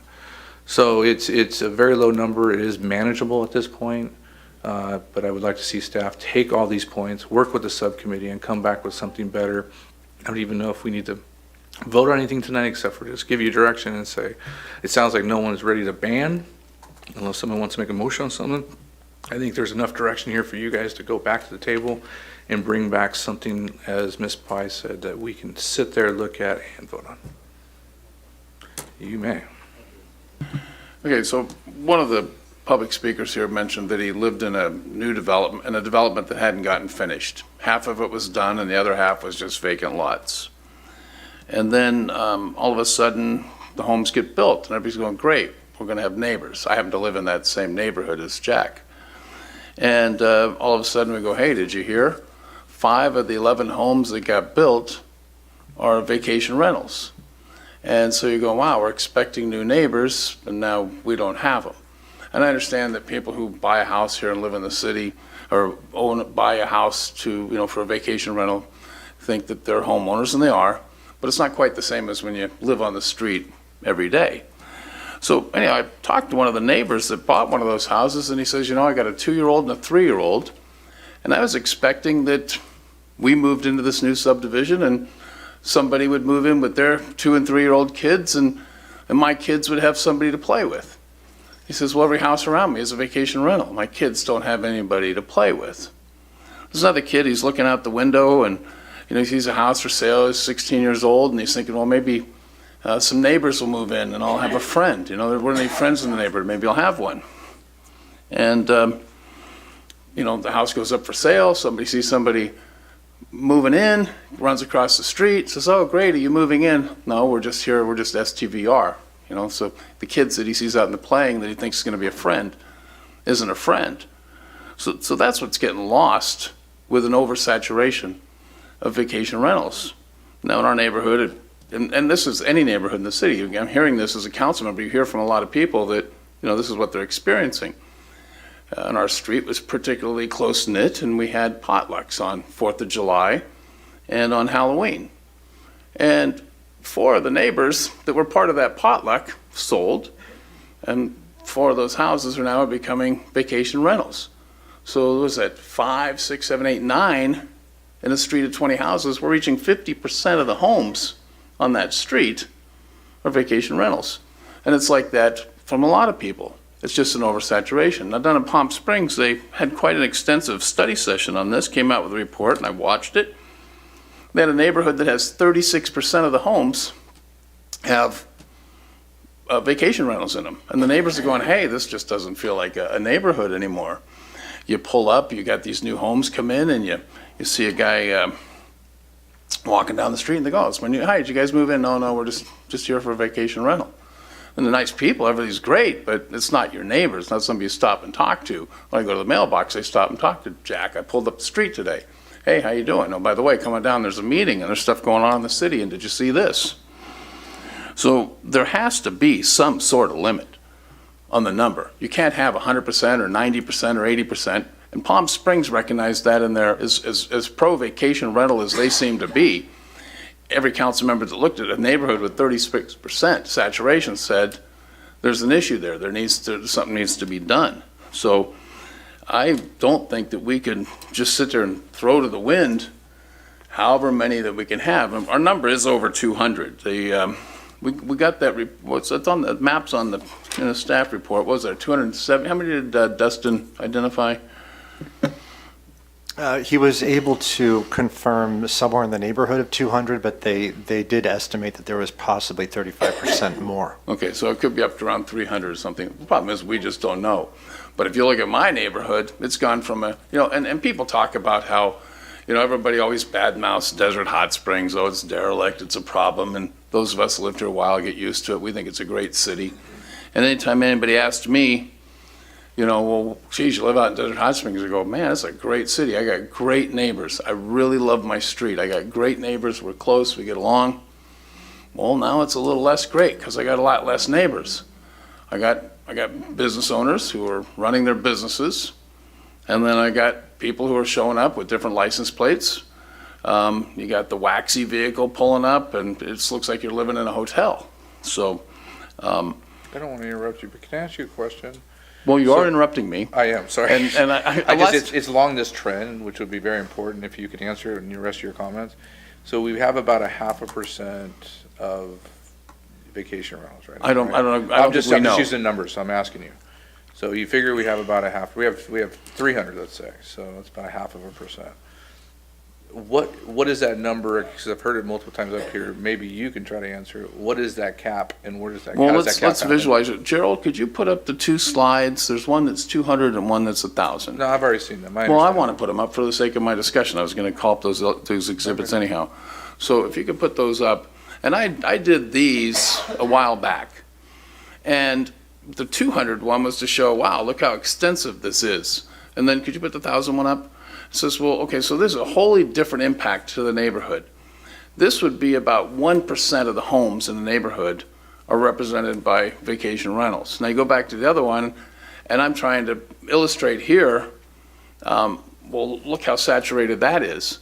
Well, this was 4 or 5 months ago, and it's way more saturated than that in some neighborhoods. I mean, you can go between a couple of these homes and put in 2 more. So it's not a place that, it just doesn't get to feel like a home. And, America's turning. There's a lot of stuff that's changing, and we're losing our neighborhoods. And there's a reason for zoning. There's a reason to try and preserve residential neighborhoods where kids are supposed to grow up. I grew up on a street with 10 friends. I didn't grow up on a street with 10 vacation rentals, and we've known each other all our lives, and we're still friends today. We're just missing that opportunity. And I understand the revenue coming into the city, and I certainly understand the work that's being created. And I don't want to see anybody here who's been, came in and invested their money and thought this is the game. Now all of a sudden you're going to change it midstream, and everybody in this room is out of luck. I'm not in favor of that ban. But we got to limit it. There's got to be a balance between the people that live here and the people that that want to make some money off of vacation rentals in the city. And so I don't think this council can just sit here and say we're not going to decide what the limit is, because what you're saying is it's unlimited then. And I think we've got to put some type of limit on it. Now, I originally thought every 200 feet was too close, so I went to 1,000 feet. But the other way you could do it is 1% per subdivision. Now, these aren't unique concepts. As I was going through and studying and inserting stuff into the agenda, you go to Clark County, Nevada, and what do you know? They they came up with the same thing I did, 1,000 feet, no closer than 1,000 feet. And our staff is pretty good at being able to sort that stuff out, and you can see the article there in the packet. But that's what they came up with. So it's not an unheard of concept to limit the numbers, and it's not an unheard of concept to say let's ban them. If you don't have some kind of limit, and I guarantee it'll be coming back here because people are going to be fed up as they are in the other cities. The other cities that had no restrictions, like Cathedral City and whether other cities are banning them outright, it's because there was no restrictions. And I'm real happy to see that the discussion tonight wasn't about noise, because noise is the easiest thing to control. We can deal with that. That's just enforcement. We get the right enforcement team in place. Staff has got that lined up, ready to go. Everything will work. That's not a problem. There's in the other areas, it's like, hi, it's immediate eviction. That's in this proposal, immediate eviction. You don't get any chances. You only got one chance to be a responsible owner. Maybe it's 2 chances. But some of the enforcement people will go there and say, you got to tone it down. You got a fair warning. If they got to go back again, and it's still like, when we had parties at our house as a kid, as soon as the police came, hey, everybody be quiet, police leave, then you start it back up again. Well, if that's going to be the game that's played, the next time the police show up, it's going to be high, immediate eviction out. And then you've lost your renter, and they're not going to be happy. But, so, I just, somebody said, preserve the character of neighborhoods was a statement that was made in favor of the vacation rentals. I'm going, no, that's the other opposite. It needs to be preserve the character of neighborhoods. And if we can get the benefit of having the vacation rentals, but also preserve these neighborhoods somewhat. If I had 1 on my street, okay, 2 maybe. 10, half of them is vacation rentals, I've lost my neighborhood, and it doesn't work. So I think this council has to come up with something. I think Gary and I did a good job on coming up with what we did, and Gary and I wrestled with these issues ourselves, trying to come up with what it is, and that's the main issue that we left to the council because we couldn't decide. And I think it has to be some kind of restriction. And I would say that it would be 1% of a subdivision or no more than 1,000 feet. But there's got to be some kind of, you just can't have it be unlimited. So at the risk of repeating myself too much, I would certainly support, until we can get it going, not to hurt anybody, the fair people here that got their businesses going, but anybody else coming along, make it really clear, until we get this sorted out, we put on a temporary moratorium for a certain period of time. I agree with Councilwoman Pai and Councilmember Nunez. And then I think we add in Friday, Saturday, and Sunday, which was a very good observation. I don't know how we missed that. How did we miss that one? And then we go back 3 years on anybody that's been operating as a scofflaw, knowing full well that we had an ordinance, but they're I'm just going to beat it. We go back 3 years. We have the ability to do that. We go with the 3 strikes like the mayor asked for, require the noise monitors, and limit the distance. And then go with the rest of what has been put in here, and the staff come back at the next meeting with the ordinance and we vote on it. That's what I would like to see. I agree with that. Great. I love your guys' passion, but first of all, there's no way staff's bringing us back in 2 weeks. So we're probably looking at a month to 6 weeks before this gets back because a lot of that needs to be worked out. Well, I disagree with you. We're ready to do that. We're ready. That's what that's all we've been working towards. Let me finish what I'm saying, and then maybe you can debate it all you want. We don't need to continue to repeat why we're here. What we're trying to do is give direction to staff. I'm going to give Mr. Gardner the last words here, and as he closes here, but I guess the point that Ms. Pye was making and I was making was we were hoping you as a subcommittee would bring back something substantial for us to vote on at this point, or the next thing to vote on. You guys are a subcommittee. What you've heard from the public and what you've heard from us, we want you to go back with staff and bring us back a recommendation. If you can't agree on a certain item, you may bring that back in two recommendations. But the rest of it's pretty cut and dry, it sounds like. Well, that's sounds what like we you did have here. one. No, it's not what you have here. What you have here is you want direction from us, so we're giving you direction. We want you guys to go back to the table, come up with what you've heard today, put it all into an ordinance. What you can agree on is bring those items separately so that we can vote on them separately at that point. You stated that you want to see a certain percentage of them in a subdivision. I think that's what I was trying to get at, was to see what your recommendation was so that I can make a decision, and that's kind of what I want to see you guys do going forward. I think we need to go back, give staff clear direction. That was the plan. Give classes clear direction out, and the major You're just sticking going to point. repeat what I just said? Okay, That's what I just said. but have them come back at the next meeting with the Can we ordinance. let Gary talk now? Thanks. Thank you. Mr. Mayor, Ms. Pye, I apologize if you didn't think we gave you enough stuff. And in the staff report, and if you look at the PowerPoint presentation, pretty much everything up to page 8 is the stuff that we agreed on and that we want to go forward, which is the noise monitors, the back collections, all of that stuff. The things that we needed direction from you guys on was either banning or putting a moratorium or limiting the number. Those are so that was the discussion that we're having. Can you ask that question right now, and let's get those situated? So I believe the whole council doesn't want a complete ban, is that correct? That's correct. All right, So- so we've got enough direction on that. There we What's the have on next that. So one? we're not moving forward with the ban. What's next? So the next question then is, do we limit them somehow? Sounds And- like some of us do, some of us don't. Could And if you- I can go through what Yeah. my points on, and my argument, if I can, on that, I'll let me do that. One of the things I did want to touch on real quick, though, is that I learned tonight. I always learn something new. And I never took this approach, and Russ, I don't think you did either. One of the things that was most striking to me in the comments that I heard tonight was how Airbnbs and STVRs have changed the image of the city. And the number of people coming and how they're falling in love with Desert Hot Springs the same way that all of us have over the course of the year. And one of the quotes that one of the emails we got today, I loved it, says, "I've never really heard of Desert Hot Springs until our stay at your lovely place, and now I can't wait to come back. We went on a couple of morning hikes in the hills. We enjoyed sitting on the back patio with a glass of wine, watching the most beautiful sunset I can remember. There's an earthly energy here in Desert Hot Springs that was so happy to experience, reminded me of a little town up north called Ojai. Thanks for your hospitality." That was out of somebody's guest book. So that surprised me quite a bit, to be honest with you, but that's kind of off track here. One of the things we've learned, and one of the things that I learned as being on the board of Visit Greater Palm Springs, is tourism is changing. And STVRs fit a niche that is unique to Desert Hot Springs. The small, more intimate properties are what people are looking to go for.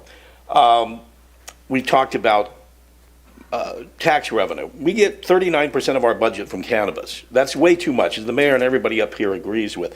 So we need to grow our tourism economy. $700,000 a year is not a drop in the bucket, and I think that there's even more out there to be had. But the thing to keep in mind, we have less than 200 registered STVRs in DHS, which is 1% of our housing stock. And I don't see any evidence that STVRs drive up housing prices or make homes less affordable. DHS is still the least expensive part of the desert and in much of California. We've got over 860 new housing starts in the city so far this year. Only a few of those 200 STVRs are problematic. So let's not throw the baby out with the bathwater, and I'm really happy to see that the council is not in favor of moving forward with that. But any restrictions on STVRs based on geography, I think, also prove very problematic. And they encourage underground rentals, which we really have no control over. A geographic limit doesn't solve any of the problems that strong regulations and enforcement can't also solve, save Mr. Betts and others who have a desire for more of a neighborhood feel. And that really can't be solved, but I think a geographic limitation, distance limitation, doesn't work. It's not. First of all, we can't go back and anybody that has a license right now. If you're next door to somebody else, we can't go back and say, "All right, we can't get rid of you. One of you has to go." That can only happen moving forward.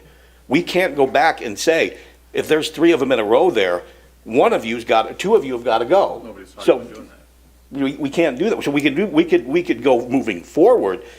But we can't do it based on that. And I think you see problematically, I can show you in my own neighborhood, if you were to do a 1,000-foot limit, anybody in the gated Eagle Point community across Pearson Boulevard next to the high school would certainly loop into the neighborhood that Mr. Anderson and Mr. Muse and I all live in.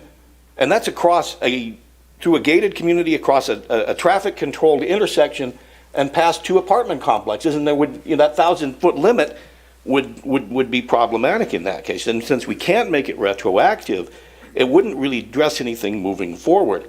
I have great empathy for the people that live near bad actor STVRs. I live near bad actor neighbors that aren't STVRs, that are noisy, if not more times than the STVRs are. But they've always been responsive if I've asked them to turn down music and stuff. But urban noise is part of what comes with living in a city.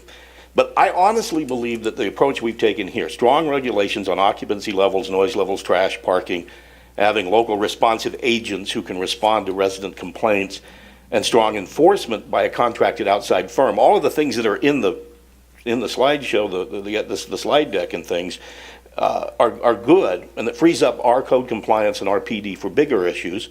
And that addresses most of the common complaints of residents by nearby STVRs. It's a no-nonsense approach. We've discussed 1 strike, 2 strikes, you're out, 3 strikes, you're out. We settled on a 3 strikes, you're out one. And I think that works very well. The immediate eviction piece works really well. We modeled much of the approach we've taken on what's worked in Palm Springs and La Quinta, cities with thousands and thousands of STVRs, and we have a paltry 200, maybe 300. Part of our proposal also has to see contracting with that outside monitoring firm, which I think will really help a lot. So I would urge my fellow council members to move forward with a strong regulatory approach. I don't think it's time yet to look at a cap or a moratorium. We're not there. We don't have the numbers for it yet. But I do think that the strong regulatory approach that we've taken will move forward. We can come back and visit if we get too many. If the market, I don't think the market would support thousands of them here in Desert Hot Springs. We need tourism in Desert Hot Springs. We need a strong tax base, and STVRs are certainly a part of that. I think it would be foolish to reduce or eliminate it, and I don't think the time is right for a cap or a moratorium at this point, because we just do not have the numbers that warrant it that are coming from other cities. Can I ask you a question, Gary? Both of you are asking me one. You can ask him a question, and I need to try to get us to a point where So we're at gonna what end this. point in time is there, I mean, we've got Jack and I still live in my neighborhood, and one other neighbor. At the point in time that there's only 3 of us left and all the rest of them are vacation rentals, I mean, to sit there and say that there's only 200 or 300 in the city, that's the same thing that Palm Springs was thinking. And if you watch their study session, they were shocked to find out that, yeah, the overall percentage was that, but the concentration in neighborhoods was way too high because they're not all going to go into evenly across the city. So if Eagle Point is a problem at the 1,000 feet, then you do a percentage of a subdivision tract map that says you can't have any more than 1% in a subdivision tract map. So Eagle Point could only have, if there's 300 homes in there, they could have what? 3? The point's been 30? made by both of you, and I Okay, totally so what I'd like to agree. do is I would like to offer direction to staff, go with the plan that we had, come back, and can we, City Attorney, can we vote on a moratorium at this meeting, or do we need to come back? I guess you were going to say We that. would need to come back at the next meeting for a moratorium. Okay. Yeah, it needs an ordinance with specific Okay, language. so I'd like to bring back a moratorium for council consideration at the next meeting, and then I would like to ask staff to go ahead, based on what they've heard here, to come back with an ordinance and to try and come up with 2 or 3 options for a restriction on the numbers, and then we either vote that up or down at the next meeting as part of the ordinance that they bring back. And I would really like, we've got to get this sorted out. Was that the only thing you guys needed direction on, was those 2 things? Basically, if you go back to the slide, the one thing that we needed was whether to ban, which we're not doing, or limit the numbers, somehow limit And the Gary, numbers. I think you did a great job explaining that. You know, that we both and I are coming here thinking we gave you all the detail we needed. We thought we did a great job. It was clear. They all said we did a I good don't job. think anybody said you didn't do a great job. I think what Ms. Pye and I were trying to say is we were hoping that it would just be a recommendation so we could vote on tonight, but that's what we're trying to get to next. You guys have given direction. I don't think there's any vote tonight that needs to happen. You've got enough direction to move on, moving forward. Mr. Betts outlined it there. Is there anything we missed between the two of you? You know, I mean, we've agreed on the bulk of it. I think what we need to come up with is if this council is willing to come up with some sort of a cap, limit, or structure of distancing as what that may be. Yeah. So what I would want staff to do is bring forth everything that we've already agreed on and talked about regarding noise and enforcement and all of that stuff. And then at some point put him either bring forth a recommendation or a suggestion, I guess, not a recommendation, Well, suggested language need to be on multiple how to recommendations. do a limit or cap or And restriction. what about those presentations that you and I had in the subcommittee on the monitoring and staff give a detailed report on the enforcement mechanism too? Oh, I don't know if you all want to see that as great, but I think it's the more something- information, the better. And Mayor, I have me- a suggestion. So what we worked on and agreed on was a bulk of the things that will help enforce and mitigate. I think it would send a lot of confusion to have staff starting to work on a temporary moratorium, and it might be better for us to focus our efforts on implementing the enforcement that was probably 90% of what we worked on. Bring that back as quickly as possible, and then take it from there. Well, you've got to bring back, though, the options for limiting the numbers as think Palm Springs is considering. That's not what he's going to do that. What he's saying is that by the time he works through this and gets you an ordinance, you're going to start a moratorium that will probably end right away. So he's saying he can bring back the ordinance faster than we If we're going to move on this quickly, then I'm okay with that, I guess. You had a comment, Mr. Nunez? Yeah, and to go back to the comment where, we do have people that are not abiding by the rules and doing things underground and prohibition, I think we do have our police here. We have the residents that made it their business. This is what they do day in and day out. They know the community, they know, who their short-term rentals are, they know what's around them. They're the police. So if you guys know anybody I challenge you, if you know anybody that's not abiding by permits, let the city know, let us know. That way we can get them on board, because we do have a police, we do have a community that's involved every day, so. All right, I'm going to try to wrap this up, Ms. Pye. The reason I want a moratorium, whatever you want to call it, is to exist now. But in the meantime, between staff and council being able to clarify what they really want, we have other people that can apply for STRs. But we don't know what we're doing right now. And that's the purpose of a moratorium. Maybe it will be short, but we're not creating a problem. So the general discussion I've heard up here tonight is if you cannot bring an ordinance back fast enough and you get caught up with the committee should make a recommendation on a moratorium to bring back for a discussion. If it's going to be within a month, 6 weeks, and you'll be able to get that ordinance done, and the committee agrees with you, then bring that first. Whichever works faster to make sure. And then you guys have the direction, as Mr. Betts said, he wanted to see some sort of restrictions brought to city council for discussion. The rest of it seems to be that everybody agrees upon. And Mr. Mayor, that moratorium wouldn't affect the. No. Now. So They would develop a everybody- moratorium that would be fair. yeah. But as the city the attorney restrictions pointed that come out, back we as an can't action do it, item, we not can't as do a- that tonight. No, we can't do any of that tonight. No, the restriction, whatever form that it was, limiting the numbers, would come back as action item, not as discussion Correct. item. Yeah. You got enough direction? Yes. Stay tuned. It sounds like, thank you for participating tonight. We've given direction to staff. There will be an ordinance that will be brought back to the city council sometime in the next, hopefully 6 weeks, that will outline this. If not, a possible moratorium discussion will happen. Fair enough? One quick Mr. little Mayor, thing thanks too, to real all quick. these I want to say, I really appreciate everybody coming out, both sides.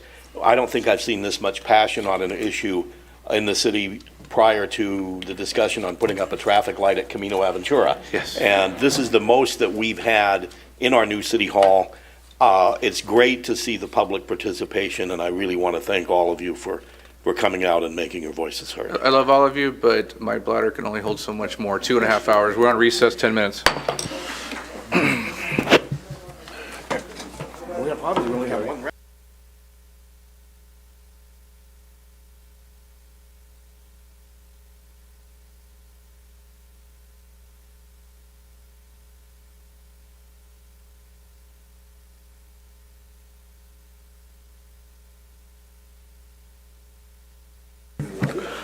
All right, ladies and gentlemen, if you'd like to continue your discussion, we'll just have you move out to the foyer there. That'd be great. We're going to get back. We still have to be here another hour and a half, but you're more than welcome to stay with us.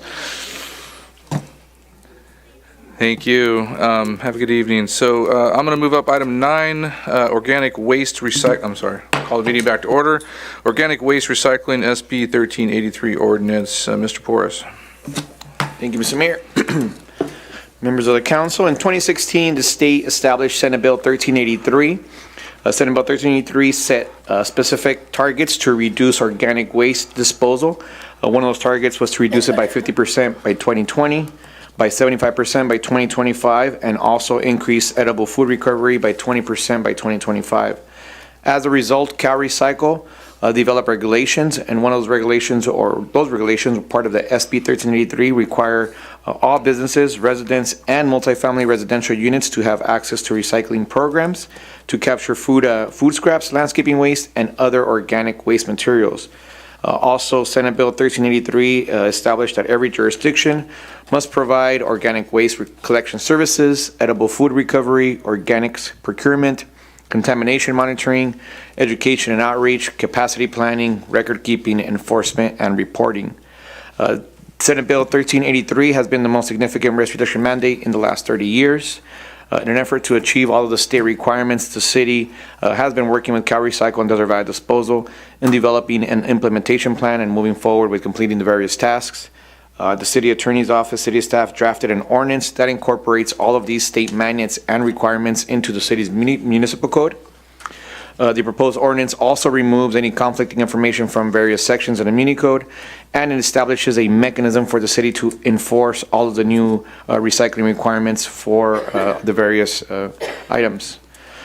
Some of the provisions of the new ordinance are incorporating revised definitions. Single-family, multifamily businesses must subscribe to solid waste recyclables and organic collection services. The cities must review requests for waivers. The city must ensure that collection containers meet color and labeling requirements. Self-haulers must source separate organics. The city must develop and implement an edible food recovery program. The city must inspect and enforce requirements in the ordinance.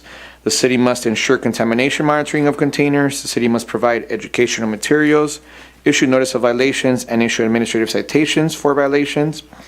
The city must ensure that education outreach regarding the ordinance requirements are provided to generators, haulers, facilities, and edible food recovery organizations. The city shall also procure recycled content and procure recycled organic waste products. The city shall keep specific records, and the city shall be in compliance with Cal Green recycling requirement provisions. This ordinance only incorporates new organic recycling requirements. It does not set any fees. The fees for the corresponding services are currently going through our Proposition 218 process and will be further discussed at the next public hearing meeting, which is set for June 7th, 2022. The city is also currently amending the franchise agreement with Desert Valley Disposal, and that will be coming to City Council on June 21st, 2022. Staff recommendations is to introduce for first reading and read by title only an ordinance of the City Council of the City of Desert Hot Springs, California, amending Chapter 8.04, Garbage and Rubbish, and Chapter 8.10, Recycling of Commercial Solid Waste and Organic of Title 8, Health and Safety of the Desert Hot Springs Municipal Code. There is Exhibit 1 that shows the changes on the draft ordinance. It is an extensive ordinance that went through a few chapters in the Muni Code, so it does remove some conflicting information. Our city attorney is here, Chris from Desert Valley Disposal is here, and myself are here for any questions. Thank you, and that concludes my staff report. Do we have anybody in the audience like to speak on this? I see nobody coming forth. Mr. Cunningham, any final words? I know you love this subject. Any debate by the city council or any questions? I just had a question for Mr. Cunningham. For the city requirements to give public notice to the residents, you have a template already in place, don't you, for that you're using for other cities, or do we have to just create one on our own? I think it's written for like newsletters. I know we sent out the newsletter already. Excuse me. Good evening, Mr. Mayor, council members. Sorry, I've been sitting down for a while and I was, my mind's not with it. I'm sorry, could you ask that one more time, please? So it looks like it looks like we have a lot of requirements that we need to do on our end, but there's already a template you already have in place that we can use just to shoot information in and then get it out to the residents already? Yes. You're already doing that with other cities, correct? Yes, absolutely. This is just one of those state requirements that cities have to put in their municipal codes. It's just that one ordinance that has to be in there, but that's just one of many complex issues that this. But yeah, we're sending out the educational material. There is route. I mean, there's so much to this. I could go on forever, but yes, we do. To answer your question. So this is all to stop the methane gas from creating greenhouse gas emissions, right? It is an air regulation, yes. Now, has the state required you to calculate how many more miles your trucks are driving and contributing carbon into the atmosphere? No, they have not. Do you think it's doing any good? Well, I can't. I don't know. Without getting political on the matter, I don't know. What would be a good answer? Desert Valley Disposal has always kept themselves apolitical, so they That is exactly right. I don't know if it's a good answer. Well, I can tell you that if we go to electric vehicles, then I guess there won't be any other air emissions from a trash truck. But I'm hoping that doesn't come for a long time. Yeah, okay. Or hydrogen at least, huh? But that still means you need new equipment, right? Yes. All right, so this component here is what the state says we have to put into our ordinances? Correct, so we can enforce them. And so we have, do they give us a rubber stamp that we could just like use right now, or do we actually have to do this? We could vote, what happens if we vote no? They did give us a state draft ordinance that all cities are using, and we incorporated that into our Muni Code based on what we already had in place. Okay, so not to take it any longer, we basically got to vote for this whether we like it or not. If we vote no, then we have all kinds of ramifications. You could vote no. Yeah, Just be out of compliance. Correct. You don't want to be out of compliance with this one. Then you face the repercussions. All right, sorry to take up that extra time. I'll entertain a motion. So, real quick though, I'll make the motion, but wanted to point out to any residents still up and watching, I've gotten emails, as I'm sure all of us have, that this is, quote, a done deal, and unfortunately it is. As Mr. Betts pointed out, and as Mr. Cunningham pointed out, this is being imposed upon us by the state. We have absolutely no choice with this, and it's going to cost our residents money, unfortunately, and there's not a dang thing we can do about it, and I apologize. So I will move that we adopt this motion. Any more discussion? I hear none. Roll call vote, please. Councilmember Betts? You was already seconded. You just didn't hear it. Councilmember You can't Betts? vote there. It's roll call. No, yes. Councilmember Nunez. Aye. Councilmember Pai. Yes. Mayor Pro Tem Gardner. Aye. And Mayor Mattis. Aye. Motion passes unanimously. This is the first reading of an ordinance of the City Council, City Desert Hot Springs, California, amending Chapter 8.04, Garbage and Rubbish, and Chapter 8.10, Recycling of Commercial Solid Waste and Organic Waste of Title 8, Health and Safety of the Desert Hot Springs Municipal Code. The ordinance will return on June 7th for second reading and adoption. Thank you very much. We'll move to a public hearing, item number 1, which is noise control ordinance, and this staff report will be given by Ms. Newsom. I've never been more excited to be up here. Good evening, everyone. So the proposed amendments that I bring before you tonight are vital to the enforcement of noise violations. Our current noise control ordinance is inconsistent with our code enforcement procedures outlined in Title 4, which is what code enforcement uses for best practice. So in order to harmonize and promote consistency, we propose to remove the enforcement procedures in Chapter 8.12 and also provide factors to determine whether a noise disturbance is occurring and objectively determine that noise violation. We've also established that the existence of unreasonable noise is detrimental to the quality of life of our residents and should be regulated in the interest of the public. That concludes my report, and I'd be happy to answer any questions. Do you have any questions before I open the public hearing? Yes. Go ahead. Christina, have you seen a big problem with noise or the compliance of? I would say any residents, not necessarily. No, yeah. So let me speak to that a little bit. One of the things that I have seen is a recent uptick in noise complaints with respect to obviously short-term rentals, and because we've had such a challenge with enforcement with respect to the noise ordinance, the existing noise ordinance, because it says that we need to follow these procedures that we typically never follow. We've had trouble with respect to enforcement because of those enforcement procedures, and also because we don't have staff at the time that these noise complaints are being filed.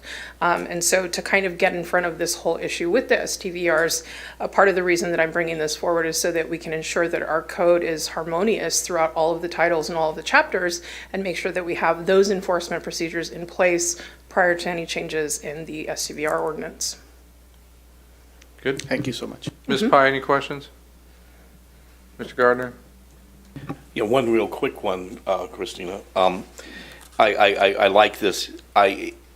Having enough of the background in writing code and legislation, I just enough to be dangerous. I look at this, and the one thing that we don't have is a measurable subjective standard. It's sort of like speeding. You know that speed limit is 55 miles an hour. You're going to get a ticket if you go 56, 57. With this, without a measurable standard, enforceable. I mean, if a noise level is subjective. What may be really noisy to me might not be to Councilmember Nunez. Mm-hmm. So, so how do you anticipate enforcing this, or training your staff to enforce it and make a subjective determination on whether it's too noisy, or just because they don't like the person or the noise that's coming out? Yeah, that's actually the purpose of implementing these factors. And so before, we were just simply relying on the officer going out and determining that a noise disturbance existed. That was it. That's how the code read. Now we've provided multiple factors, things related to frequency, to the duration of the noise. Maybe if something is a noise right now for 5 seconds, that's not going to be a noise disturbance. But if that same noise is continuous over 2 weeks, you're probably going to drive some people crazy. So we've provided those factors to be able to objectively determine. Mr. Betts? Okay, so let's say there's a dog that starts barking at 5 in the morning and barks until about 7:12 every morning at a neighbor's house, and it happens to echo off of their walls and ring right into our open window, into somebody's open windows. How's this ordinance going to affect that? How are you going to be able to enforce that better than you were before? Because the officer would be able to use the factors in the proposed ordinance to go out and continuously collect evidence that the noise disturbance is occurring. Dogs are a little bit different because there is some animal control regulations that oversee that, even though it's a noise disturbance, but Do you have to get that's three the goal. neighbors to complain about it, or any multiple neighbors? I would to- defer to the chief on that. No, I mean, for this ordinance, does it rely, as a part of No, it? it's not complaint-based. It's as soon as we receive a complaint, we go out and immediately try to determine which of these factors we can, attest to. So the officer obviously does need to be in the field. They need to provide evidence like they would with any other code violation, whether that be video, just, being able to testify to the fact that they've heard, one of these noise factors. Okay, so the complaints that I get are over dogs barking continually. So that's something, but that's animal control, not you? Typically, that's animal control. Okay, and then the other one I get are very loud cars. It's starting to sound like a motor speedway on our streets. Is that something that this will deal with, or is that That motor is vehicle? something that this will deal with, yes. Not only for the noise that they emit, but the vibrations that they emit. Okay, and so the common one would be the loud party that's going on till 2 or 3 in the morning with the heavy bass boombox, right? Mm-hmm. Yeah, so one of the things that we're going to consider is the volume, the intensity, and the level of the noise. Okay, now, do we have people that are out besides our officers? I hate to think that, we're tying up a police officer to go knock on a door and do a noise complaint. I mean, they're pretty darned effective when they have the time to do it. I've watched them with a barking dog in the neighborhood. I mean, man, those people got rid of that dog the next day. So we do have on-call code enforcement staff during non-business hours. However, if the call is sent into dispatch, it's not 100% of the time that a code enforcement officer is going to respond. If patrol is available, they will respond, and they'll typically send that complaint over to us in the morning or when we're available. At this time, we don't really have enough staff to respond to after-hours complaints of noise, not only because of staffing, but also because of safety concerns after hours. You're talking about Cathedral City Dispatch, right? Yes. I don't think anybody expects any results out of that, so, okay. All right, thank you. At least they can confiscate that boombox. Yeah. All right, this time I'm going to open the public hearing and take any public testimony. Anybody would like to speak to this item? I see nobody coming forth in the audience, so I will close the public hearing and we'll have more city council discussion or entertain a motion. I'll move the adoption of the proposed ordinance on noise. I'll second. Motion and a second. Roll call, please. I'm sorry, Jan, did you have anything? No. Okay. Roll call, please. Councilmember Betts? Yes. Councilmember Nunez? Aye. Councilmember Pai? Yes. Mayor Pro Tem Gardner? Aye. And Mayor Mattis. Aye. Motion passes unanimously. This is the first reading of an ordinance of the City Council, City of Desert Hot Springs, amending Chapter 8.12, Noise Control of Title 8, Health and Safety of the Desert Hot Springs Municipal Code, amending Section 4.16.010, Unlawful Acts, Public Nuisances of Chapter 4.16, Public Nuisances of Title 4, Code Enforcement of the Desert Hot Springs Municipal Code, amending Section 5.28.070, Permit Use and Manner of Peddling of Chapter 5.28, Sidewalk Vendors and Peddlers of Title 5, Business Licenses and Regulations of the Desert Hot Springs Municipal Code, amending Section 5.52.030, General Regulations of Chapter 5.52, Mobile Food Vending Vehicles of Title 5, Business Licenses and Regulations of the Desert Hot Springs Municipal Code, and the ordinance will return on June 7th for second reading and adoption. Thank you. Let's see. Charmaine, you guys are here for 5, 6, and 7? Okay, I'll get to that right now. We'll jump over to 5, Landscaping Lighting Maintenance District Number 1, Intention Proceedings for the Levy and Collection of Assessments. Mr. Buckheim. Yes, thank you. So the attached resolution is, oops. I'm sorry, is there any conflicts, Mr. Betts? On District Number 1? District Number 1 is, Mr. Buckheim? It's the citywide one. Citywide. I usually try to recuse yourself on the citywide. Okay. I have property somewhere near that one. All right. Wait for Mr. Betts to leave the dais, and Mr. Buckheim, you can give the report. Go ahead. Okay. Okay, so the attached resolution is to declare the intention of the city council to levy and collect assessments for the citywide landscaping and lighting district number 1 for fiscal year 22-23 and to approve the annual engineer's report. District number 1 consists of Zone A and Zone A, which includes 13,837 parcels within the city limits, and Zone B, which includes 262 parcels along Palm Drive and Pearson Boulevard. The assessments will use for repair, maintenance, and improvements of city facilities, including but not limited to parks, landscaping, graffiti removal, lighting, and irrigation systems. The estimated cost for the district for fiscal year 22-23 is $1,307,613, while the estimated amount of the assessment will only be $571,651. The remaining $735,962 in costs will be covered by a transfer from the general fund.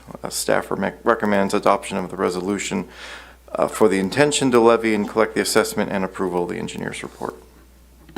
Thank you very much. Anybody in the public like to speak to this item?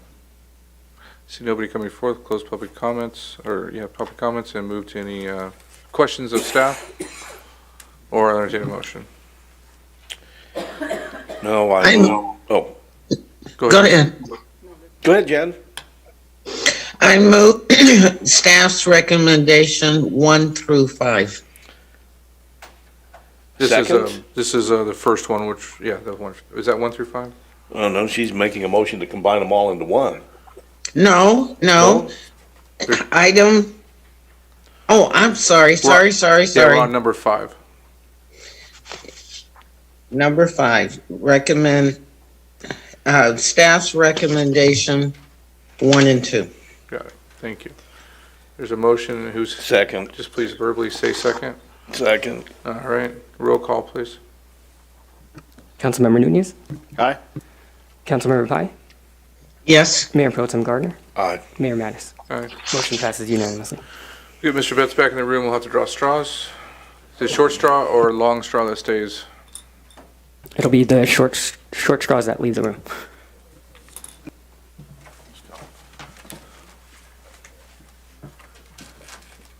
Mr. Betts, you can, or just go down the line. Short straws will leave the room. Short straw stays or goes? Goes.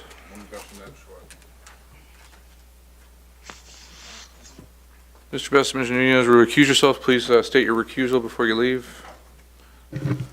Excuse me. You just Item have, number 6, you live within the zone of 6 and 7. First, I live within the zone of 6 and 7. Does the council have a problem if we take 6 and 7 together and then have you guys come back in, or you want to draw straws again? Okay. All right. And I have property within the affected area. Mr. Gardner and I both have properties, but because we did the straw drawing, we do not, Ms. Pye does not have a conflict. Both Mr. Nunez and Mr. Betts have now left the room. Mr. Buckheim.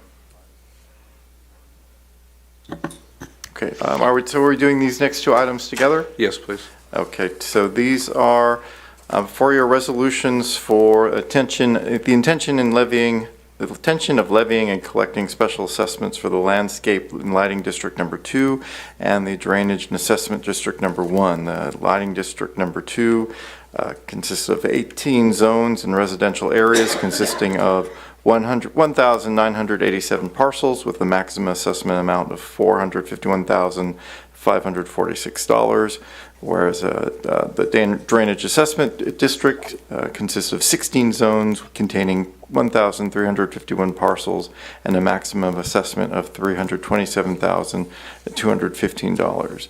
These assessments will be used for maintenance, repair, and improvements of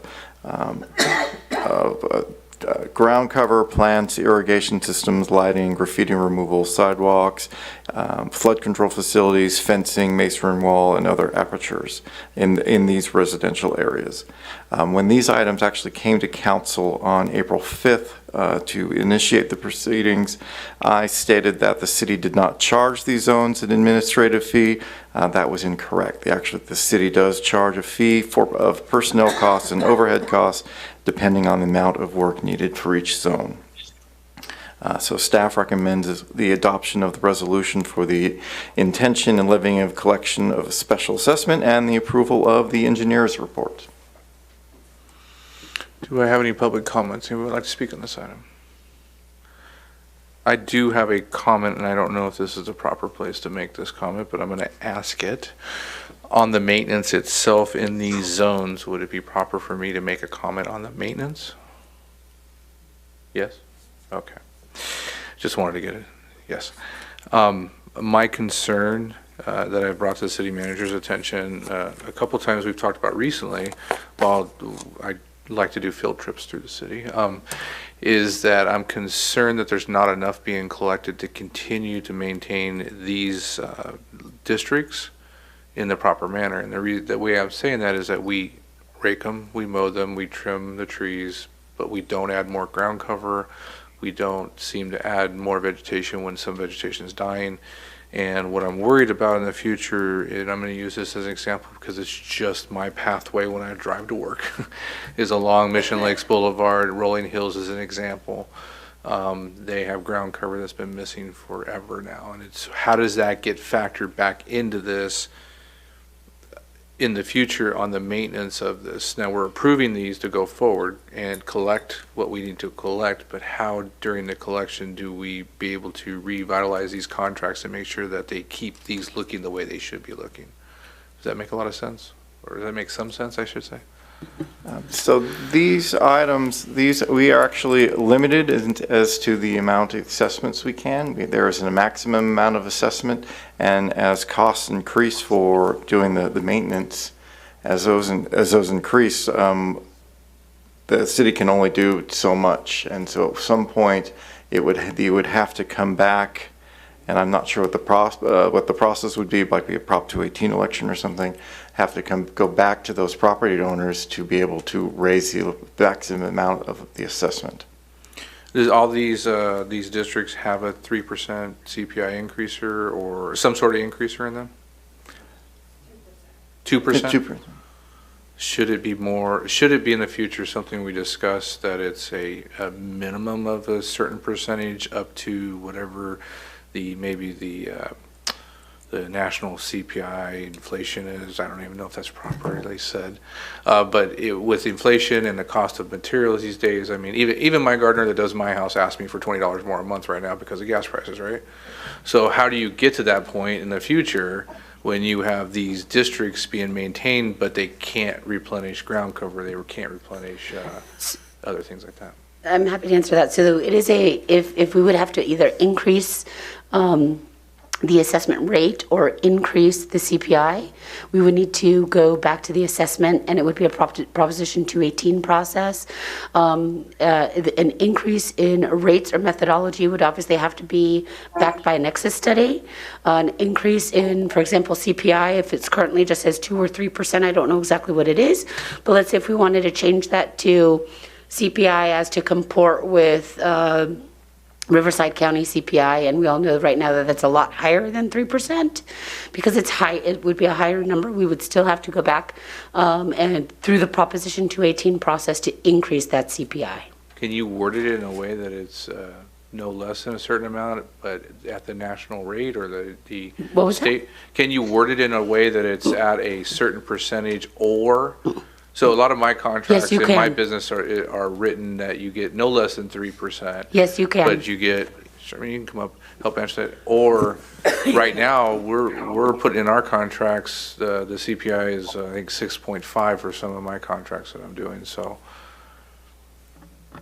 You can actually do CPI or 5%, whichever is less, or you can do a 2% or CPI, whichever is greater. It would be up to council. I think it's something we really need to think about for the future, because right now we have landscape and lighting maintenance districts, which these people bought into homes and are paying money to have that landscaped, and they're not going to sustain over time. So that's my point when going forward, if we can keep that in the back of our minds. When do we present that back to them? I don't know. Does it have to go back to the voters, or it can be something the council can do?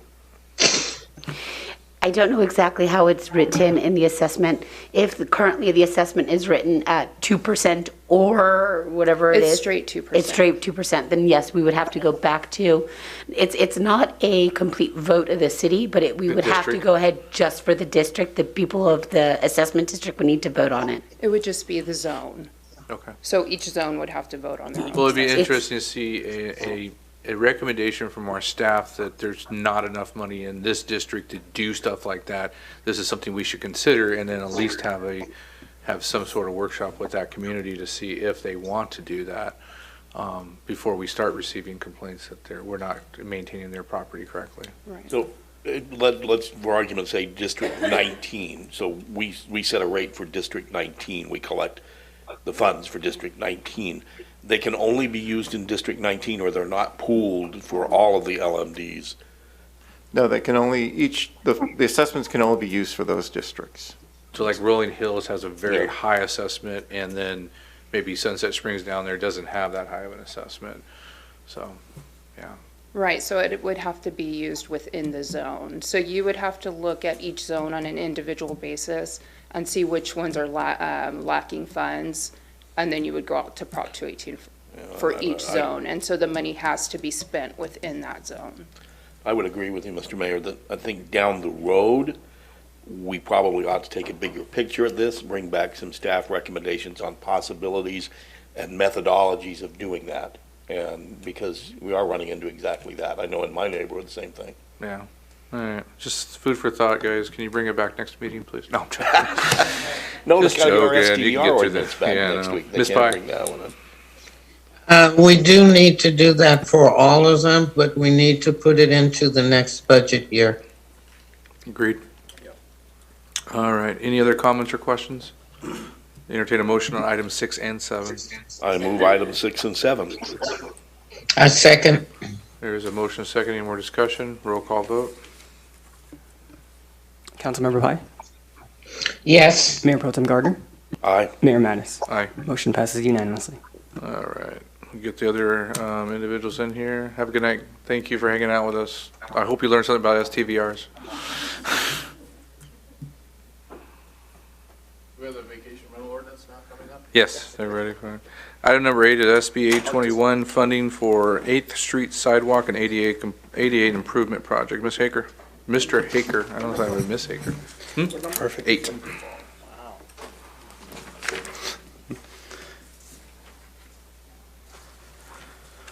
Good evening, Mayor and Council. Here's the next one, Joe.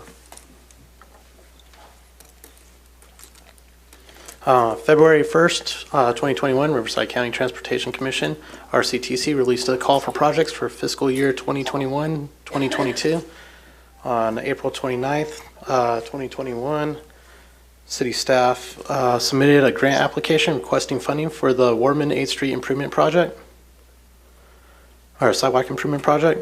The project work zone is on the north side of 8th Street from Palm Drive to the street parking lot on Warman, or for Warman Park. This project includes the following: installation of new curb and gutter, installation of new sidewalks, installation of ADA ramps, installation of landscaping, installation of retaining walls. This area currently lacks any pedestrian infrastructure, which creates a safety hazard and accessibility gaps. On the map is a map that was submitted for the application, and it shows in red the project location, and then it highlights Warman Park and then the Springs Park on Palm. This is pictures of the current condition: lack of access of ADA accessible crossing at 8th Street and Cactus Drive, and lack of sidewalks on 8th Street facing towards San Miguel Road. Lack of access of ADA accessibility crossing and sidewalks at 8th Street and San Miguel Road, and lack of sidewalks on 8th Street facing towards Palm Drive. Staff reviewed the scope of work and modified the work zone to better fit ADA and pedestrian safety. The modified work zone is still on the north side of 8th Street from Palm Drive to Cactus Drive. The modifications will now have the project continuing up west on the west side of Cactus Drive to the Warman Park parking lot. The modifications will connect this project to existing ADA paths and park destinations, including restrooms, playgrounds, baseball fields, and existing sidewalk on Cactus. The picture on the right showing that corner that we're currently talking about. You can see off in the distance the existing sidewalk on the top right of the picture. This is a closer look at that. This is coming up to the parking lot. This would, on the left-hand side of the grass, you'd see sidewalk and curb gutter. On the right picture, you see the existing ADA path that leads into the park that gets everybody accessibility to all the park features. This is the original location, extending from Palm all the way to the on 8th Street from Palm all the way to the street parking for Warman Park. This is the modified street locations. The project is estimated to cost a total of $455,000, and the city submitted a grant application requesting $340,000 from SB 821 funding, estimated 75% of the total cost. On February 9th, 2022, RCTC notified city staff that the grant application for SB 821 funding was approved. RCTC plans to execute all agreements by June 1st, 2022. The funding will be available on a reimbursement basis after the project is completed, and the project must be completed within 2 years. The following is the tentative projected project schedule, starting May 2023, release of the RFQ for design, July 2023 for award design, August 2023 design starts, October 2023 design ends, release of the RFPs in December 2023, award construction is February 24. Construction starts March 24th, or March 2024, and then end construction on April 2024. The city will receive a reimbursement of $340,000 from SB 821 grant funds. The remaining $115,000 local match will utilize available resources in the city's Measure A Fund 127 and other grant fund sources if available for the fiscal year of 2023-2024. Staff is recommending authorizing the city manager to execute a funding agreement between Riverside County Transportation Commission, RCTC, and the City of Desert Hot Springs to receive SB 821 funding for totaling $340,000 for the Warman Park 8th Street Sidewalk and ADA Improvement Project. That concludes my report. I'm here for any questions. Do we have any public comments on this item? See nobody coming forth, close public comments. I'd just like to say that staff does a fantastic job in getting the grants into RCTC. We've received hundreds of thousands of dollars, close to probably $1 million easily, over $1 million in sidewalk funding over the last few years, and it just keeps rolling in. So they prioritize the projects, and there's a list this long. So, and we always end up at the top. So I appreciate all the work you guys do on this. Comments? That was a typo, right? May 2023, you're going to go to engineering. A year from now, you're going to go to engineering. And then it'll be 2 years from now that it'll be completed. What happened when the overpass fell in Sylmar and they needed to get it up quickly? I can't believe it's taken. It was great. I'm happy for the funding. I'm happy for the grant. But I can't believe a $400,000 project that is that needed is going to take 2 years to complete. This one is not, we don't have people to work on it? What's the deal? Sorry if I'm sounding a little, it's late, I'm a little persnippety here, but I'm just taken aback by May 2023 to finally just put it out to engineering, just call somebody up and do the engineering now. Correct, and I can answer that. We have a 2-year. I knew you'd have an answer. CIP budget, and we have 22-23 with about 30 other projects that are ahead of it, and we do have a $115,000 local match. So that's why we have to spread out for the next fiscal year, 23-24. What do you have ahead of it? So this is just filling the pipeline. Almost 30 projects. Well, why aren't those done yet? All right. Answer your question? Yeah, you know, I'm going to ask Anyone you else? before the Yeah, meeting I have a ends. question. So currently, there's, outside the dog park of Wardman, there's no sidewalk though, right? That's correct. Okay, and then there's, right behind the dog park, it's just dirt. I would say, but maybe, 200-300 square feet of dirt. So we have nothing planned for that area. Does the city even own that? But putting in at least sidewalks outside the dog park would be beneficial also, correct? Yeah, so that was the original design, was for it to go all the way down to that area, but then that's the only destination that accessibility would allow. It wouldn't connect to the restrooms, it wouldn't connect to the ball fields, it wouldn't connect to the rec center or anything else. It would just be that one location.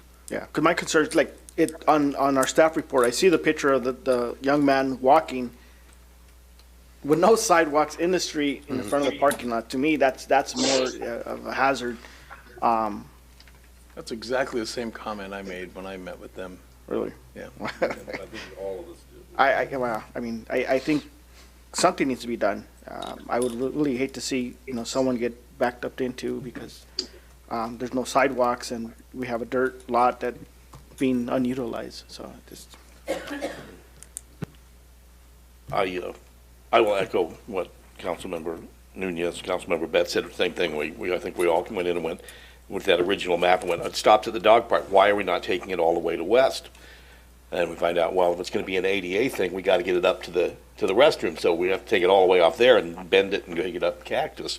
Ideally, I'd love to pull a sidewalk down. I walk down that street probably 3 times a week with the dog on my morning hikes, and there are no sidewalks on 8th. And as much as we don't, the money isn't there, and we need to prioritize that. But we need to really look long term about finding some funding for more sidewalks. So what's being asked is they want 31 projects, and get this, no. I think what's being asked is if you can add on to this and look for a grant or something. Yeah, and just to clarify too, this grant, this is an SBA 21, there's only about $1 million in for the whole Coachella Valley. Yeah. So we're one of maybe 4 projects that get awarded, and they're usually barely about 100,000, 80,000, 20,000. This is not a huge grant application. So we do try to limit just to specifics, and we do work with RCTC to make sure that we do get awarded at least some. We do have another project going that wraps around the entire park. It's a pretty high number. I don't remember what it was. I think it was almost another 300,000, but that's a completely different grant application that we could definitely apply for as well. Well, I would like to see that. That park has so much potential because it has a walking path as a wash. You can use the wash as a walking path, and we designed that right. That's a perfect place for what is your dog? Muffin? You walk Muffin? What's your dog's name? Luna. Oh, Luna. Muffin, Luna, it's all close. She's going to be offended. All right, can someone make a motion on this so we can get this going? So moved. It doesn't end up as Project 40? Move this funding for 8th Street. I got a motion, I got a second, a roll call. I'm sorry, Ms. Pye, do you have anything? No. Can I have a roll call, please? Councilmember Betts? Yes. Councilmember Nunez? Aye. Councilmember Pye? Yes. Mayor Pro Tem Gardner? Aye. And Mayor Mattis? Aye. Motion passes unanimously. She's on Chicago. Item number 4 is our last item on the agenda, is approval of parcel map number 31758 for Coachella Holdings LLC. Mr. Haker? Actually, be Jillian, our city engineer. Sorry, you had to hang out till the last item tonight. Good evening, Mayor and City Council. On October 17th, 2017, the City Council approved conditional use permit 17-17 and tentative parcel map number 37158 to subdivide 153.71 acres into 43 parcels. On November 7th, 2017, the City Council approved specific plan amendment number 01-17, general plan amendment number 02-17 to amend the general plan land use designation from light industrial to light industrial specific plan for the Coachillin Cannabis Business Park. On February 23rd, 2022, the applicant, Coachillin Holdings LLC, submitted tentative parcel map number 38250 to subdivide APN 666-340-040, shown on the map there and designated in red on the exhibit, into 2 separate parcels. Parcel 1 is approximately 4.38 acres, and Parcel 2 is approximately 3.26 acres, and are separated by the blue line there. The Coachillin specific plan allows parcels to be divided as long as they are no smaller than 1.5 acres. The applicant has now submitted final map 37158 for City Council approval and recordation with the county. The applicant will complete all conditions of approval, and the final map 37158 will not be signed and or recorded until any outstanding conditions of approval are completed. The final map will divide 7.64 acres into 2 parcels of 4.38 acres and 3.26 acres. Staff is recommending the following. 1, find that parcel map number 37158 is in substantial conformance with the previously approved tentative map. 2, approve parcel map 37158 in accordance with the conditions of approval. 3, accept any dedications and or easements. 4, authorize the city clerk and city engineer to sign the map evidencing the city council's approval. And 5, authorize staff to process and file the map with the county recorder's office. Take any public comment at this time? Would anybody like to speak? See nobody coming forth, we'll close public comments. I'll take questions from the for staff or a motion? Make a motion for staff's recommendation 1 through 5. So moved. No, second. I have a motion, a second. Any discussion? Wow, Mr. Betts must be tired. Roll call, please, quick. Councilmember Betts. Yes. Councilmember Nunez. Aye. Councilmember Pai. Yes. Mayor Pro Tem Gardner. Aye. And Mayor Mattis. Aye. Motion passes unanimously.